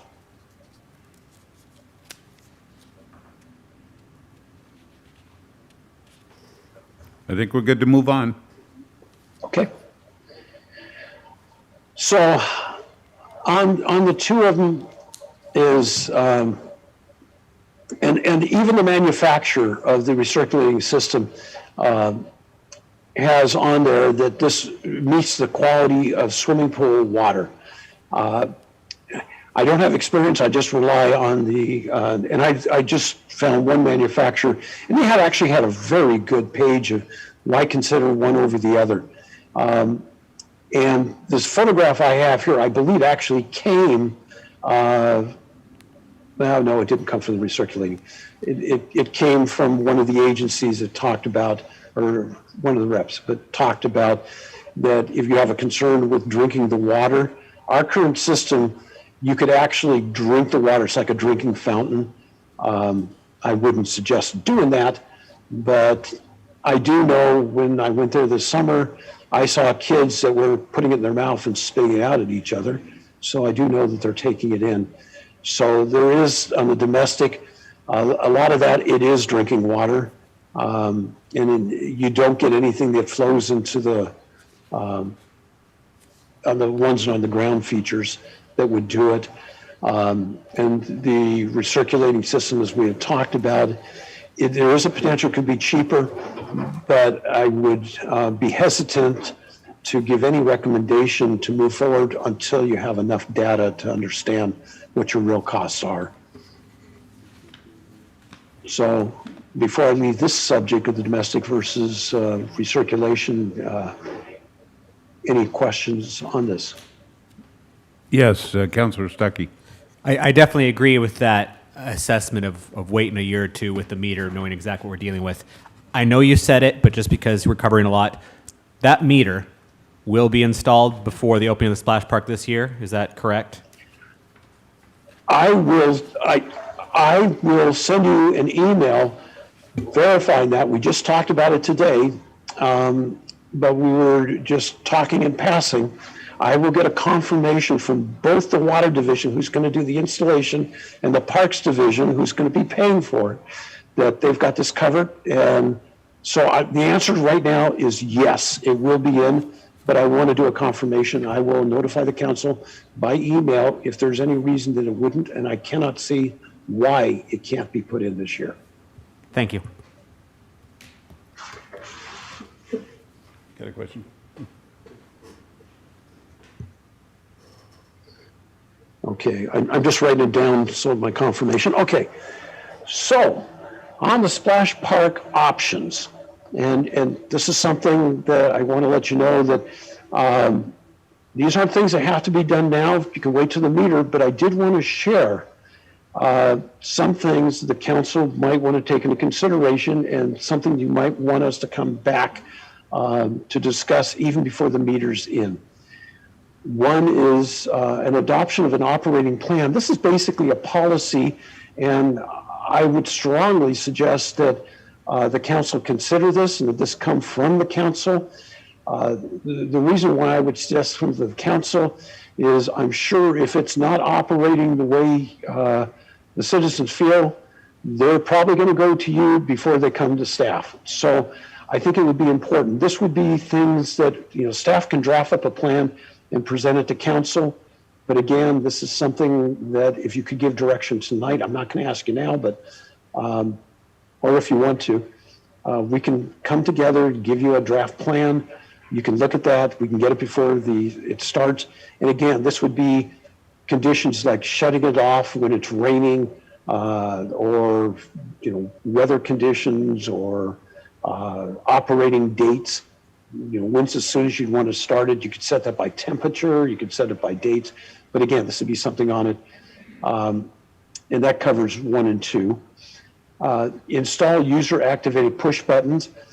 Today I got information, because we were just talking, I talk internally before I make this presentation to see if anything has changed. And we do have a person coming out from our activation person.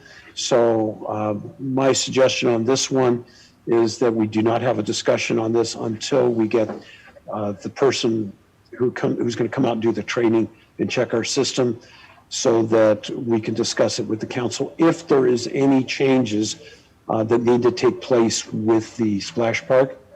So my suggestion is we don't do anything with that. Number 4, put the system on a timer. Same thing as number 3.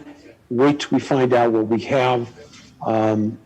The advantage of a timer on there is that we can set up electronically a timer system that will shut the park off. So instead of saying we go in, program this thing, it'll run from 10, or we actually manually turn it on from 10 to 7.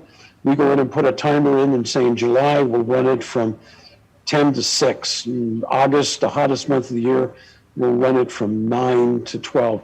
We can have a timer that'll automatically do that. On number 5, 6, and 7, or excuse me, on 5 and 6, I'm going to ask the council that we not take any action on that. The reason why, again, I just got the verification and I gave the authorization today that we bring this person in. We'll wait till they check on it and see what capacities we have and what we need. So that would be brought back. Install and install a water leak detector system. That's already in the process now, and that's the one you asked the question. That would be the subflow meter. And so that's in process. I do apologize to the council that this is coming late, but I did put in here, I made the update on here on the sub-meter in process that was added in. So on the discussion, right now we are looking for further directions from the council. I'll go back to this because this is really the focus. And I asked if we could go through from the council and go through 1 through 8. Go through them individually if the council has any questions or direction. And I'll leave it at that. Councillor Stuckey? Obviously we need costs on the 5, 6, and 7. It's kind of surprising those things weren't already in place to begin with. Just for me, from a personal thought on the different scenarios, because I know you're looking for direction, I like the idea of 101 days a year. I like the idea of doing that 75 gallons per minute with the control. I feel like that would keep the worst case scenario below 100,000 if my math's correct, with the exception of maybe opening up for Memorial Day weekend. But a lot of May is still not great weather. School's still in session for many. So for me personally, I like the 101 days with the added control and the 75 gallons per minute. Okay. Okay, Councillor Heisen. Thank you, Mayor, and thank you, Mr. Monken. This is great information, and I appreciate all of the ideas for reducing the costs. I'm happy to hear that the leak is responsible for most of the expense, and that the splash park is going to be something that we can actually afford to continue to operate. And while there's much that we can't do until we get some data from the meter that we're going to install this season, I think that exploring things like, reducing the automatic time from 20 minutes, even to 15 or 10. I don't know if 10 would be too short if you're out there playing with it, so we could just kind of observe this year and see, if people aren't using it for the whole time, then, we could definitely reduce that. And I don't have anything as specific as Councilmember Stuckey did, but I do appreciate the number of options that we have, and I think that we can do quite a bit of kind of mixing and matching here to come up with the optimal scenario, and using data from this summer's usage, I think, is going to be really helpful in determining how we decide to move forward. So thank you. Thank you, Councillor Heisen. Councillor Hoffmeyer? Yeah, I think the big items here out of the 8 are the sub flow meter, obviously, needs installed stat. The user touchpads, we really need to make sure, if at all possible, that those are working as intended. I mean, as far as the number of days that it's open, whether it's 101, 123, unless people are there using it, it's not turned on. And, to activate all of those touchpads, I mean, it would take 5, 6, 7 kids all at once on a touch button to activate the whole thing. So really, I mean, I think at least for this first year, that the 123 day might not be a bad thought. As we're putting together our cost of operation per day, it might end up making that number look a lot better. But really, that's what the thought, that it's just sitting there unless somebody's there pushing the button. Thank you, Councillor Hoffmeyer. Councillor Evans? My understanding is that the system runs on a motion sensor. So why we're leaving the thing on for 20 minutes after there's 0 motion doesn't make sense to me. I think knocking it down to 10 minutes would be plenty. You walk into a room that has a motion sensor, the lights stay on until there's no motion. So I think that would be very important, and I echo Councillor Stuckey. Thank you.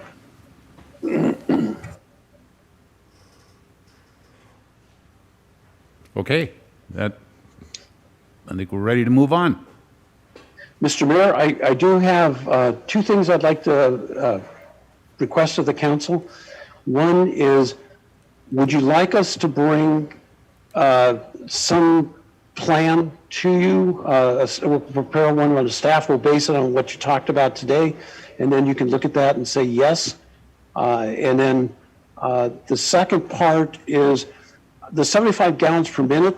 I think that's actually a good approach, because if we do that, we'll have a meter on it, but it'll give us an idea at least of where we should budget to bring this forward to the council. And at least with the understanding, if we put that into a plan, that can say this is how we did it, and the meter will show us otherwise, but at least it gives us a target of what we're trying to do, which could include reducing the time and how many days we can operate, but it does give a target. And then I'd like to bring one more thing in, and I apologize, I didn't write down the name of which council member, but when we were in the conversation about the sewer rate, and I said we'd talk about it at the end, I'd like to find out if the council's interested. I don't have an answer if this is something we can do within our system, but I can work with Mr. Goldman on this, and we can look if there's a possibility that there's a way, because I've worked with other agencies where we actually had our own water system, and we charge ourselves. We still charge the rate, but we charged a reduced rate for water, and we used a reduced rate like in our parks. Our sewer rate was about 50% of what we would charge anybody else. And so we still paid a rate, and it was part of the, Mr. Goldman's here. So you're saying that we would charge the city departments, the city users, a lower rate than we charge the general public, which would mean that the general public rates would have to go up to compensate for that? Well, where does our rate come from? How do we It comes from a rate study that was performed a couple of years ago, that was put in place by the city council when they approved the rates. And we're actually in the process of going out to an RFP to take another look at those rates and to study them even further, to see where the rates need to be in the upcoming few years. Oh, okay. Yeah, and the logic part I was bringing on that is the rates that we're paying for the system is that if we have a reduced rate, it comes from the taxpayers' dollars in the first place. So they're paying the city to pay the sewer rates for the usage. And that's the logic of the last agency I used of why they did the reduction.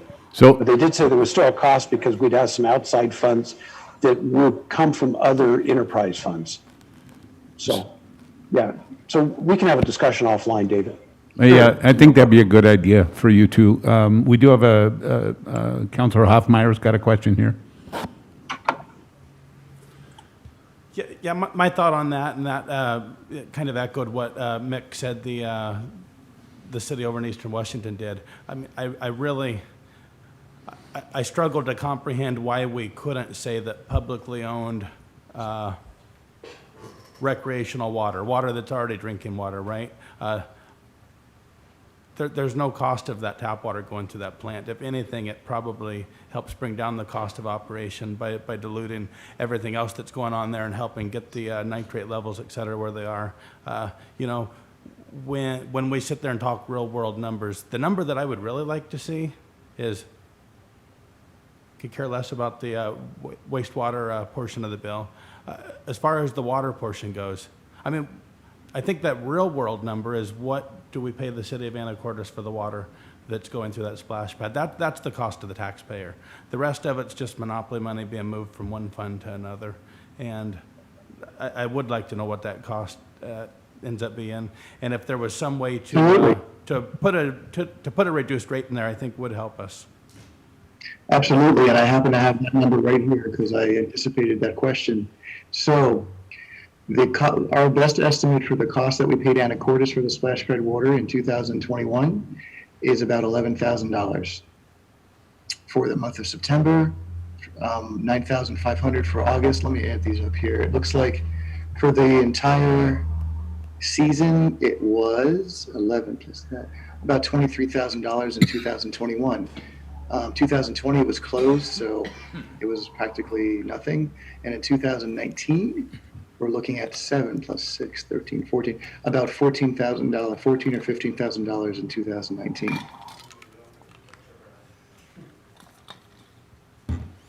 Thank you, Mr. Goldman. Anyone else got questions at this point?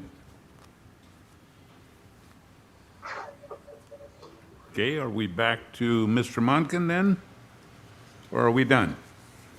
I believe we're done. Okay. I will put some stuff together. I will talk to Mr. Goldman, and we will have something that will be brought back before the council on that. Okay, we've got another question, Mick. Councilor Heisen. Thank you, Mayor. Are we going to discuss the park irrigation and the purple pipe, or is that going to be part of this discussion, or did you just bring that up as an illustration of what reclaimed water is? No, on the park irrigation, what I had covered on that one was that, we do not have the, we're going through the permit part right now, so we need to get the permit taken care of, and then we need to get the infrastructure put in. We have the irrigation system put in, but we do not have the system that needs to be put in between the plant and the irrigation system. So there actually needs, when they built the plant, they did not put a connection to the purple pipes from the plant to allow it to irrigate the park. So we do need to move forward to that. So that's something that's going to be brought to the council in the future. And that's actually in process in the Parks Department right now. I do not know the status on that as we're talking, but yeah. I don't know if that answers your question. I have a lot of questions. Using the water to irrigate the park was one of the big selling points for the plant. So, I was there every step of the way of the design and building of this plant, and I was shocked to find out that we weren't irrigating the park with it. That was the expectation from day one. So, I've got questions, and I've got questions about, the permit and all that. But if we are going to discuss it later, then I'll save it for for later. Thank you. I will get it scheduled on a study session in the very near future, February or March, and we'll give you a complete update on that as well, on where we are actually on the irrigation. And I do apologize, I didn't have it on here. It was only the permit part that I was approaching on it. Thank you. I appreciate it. Great question there, Councillor Heisen. That certainly does bring back some memories of that for me too. So, and thank you, Mick, for a very extensive report on several things here.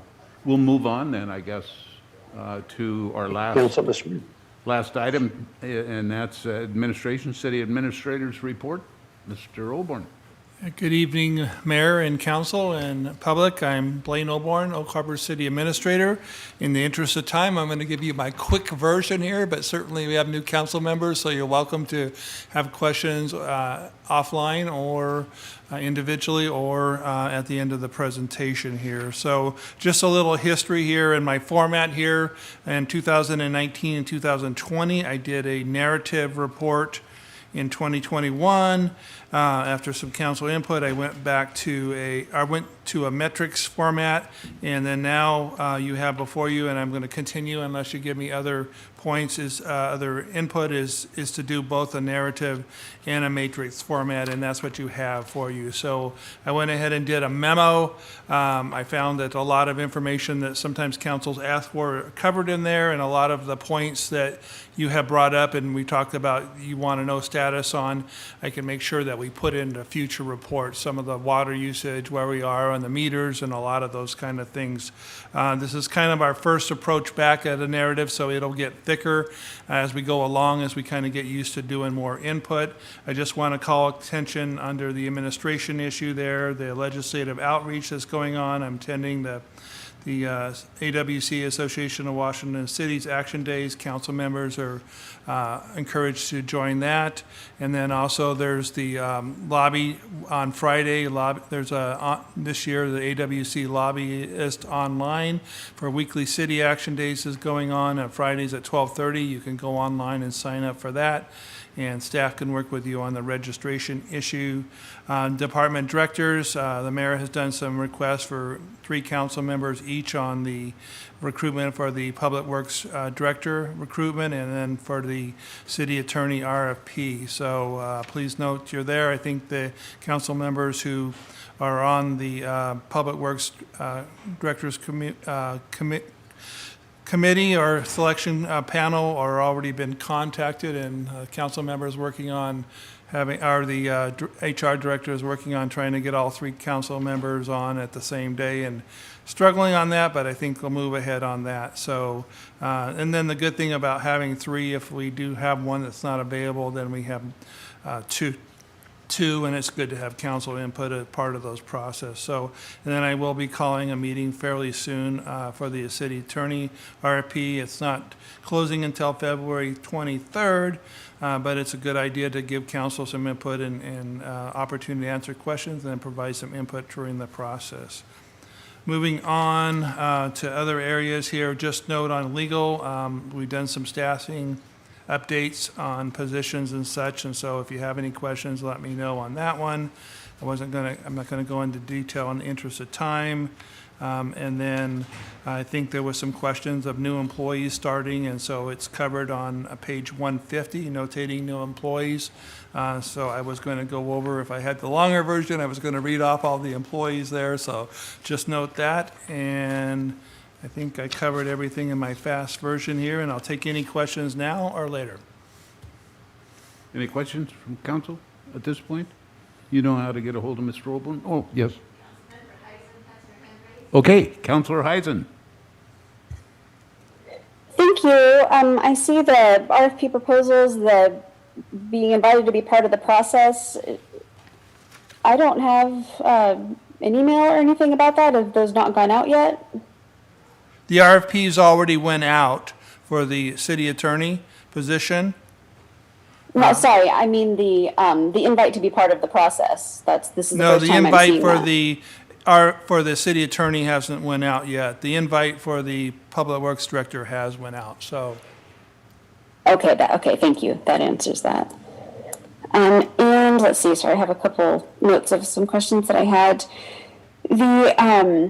We need to pick a new council person to be part of the ARPA committee, and we also need to appoint the new LTAC rep from the council. So are we waiting until we have a full council to move on those? That's on the February 1st agenda.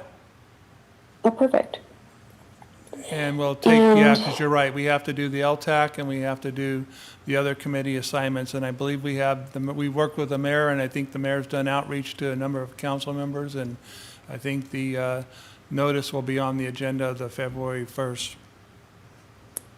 Okay, perfect.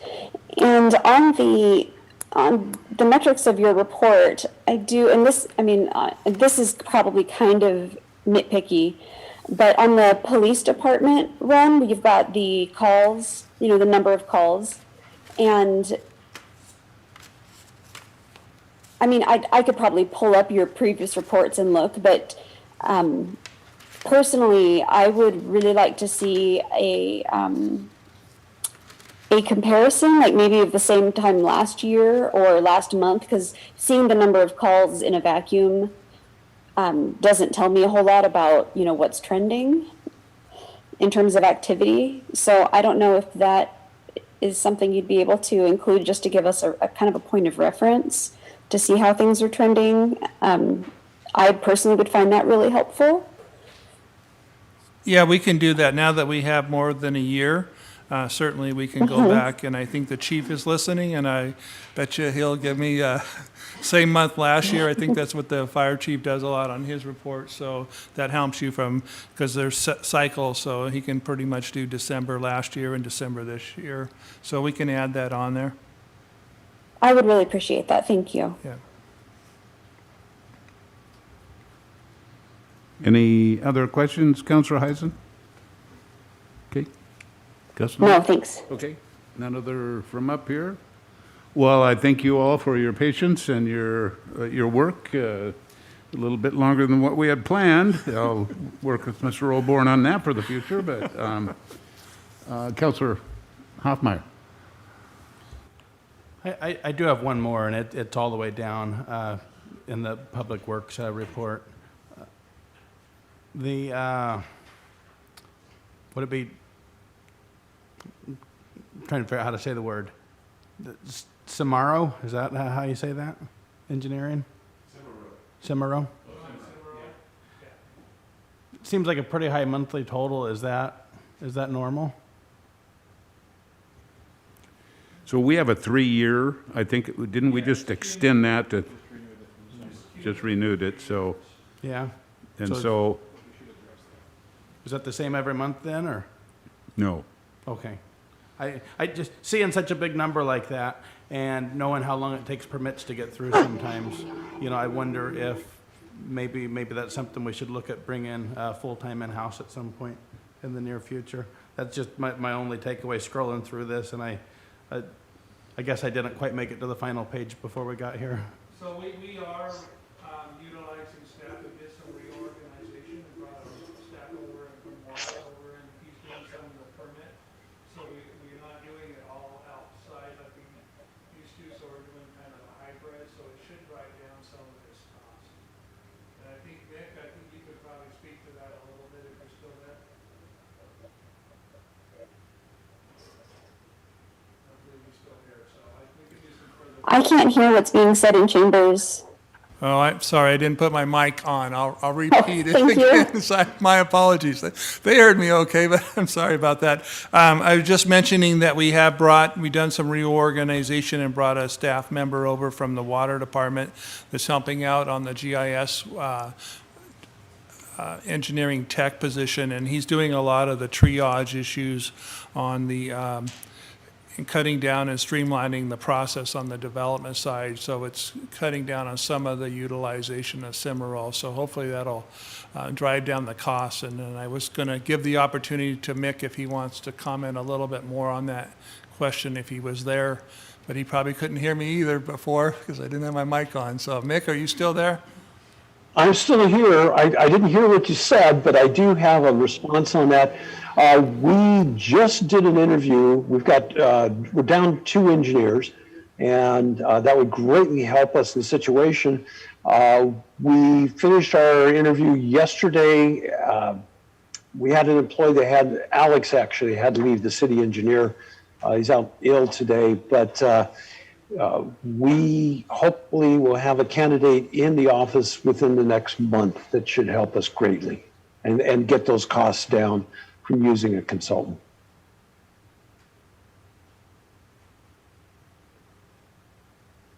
Okay. Any other questions? Not seeing any here. Again, I'll go back to where I appreciate your time and all your work. Thank you, council, very much. And with that, we have no more items on the agenda, so this meeting is adjourned.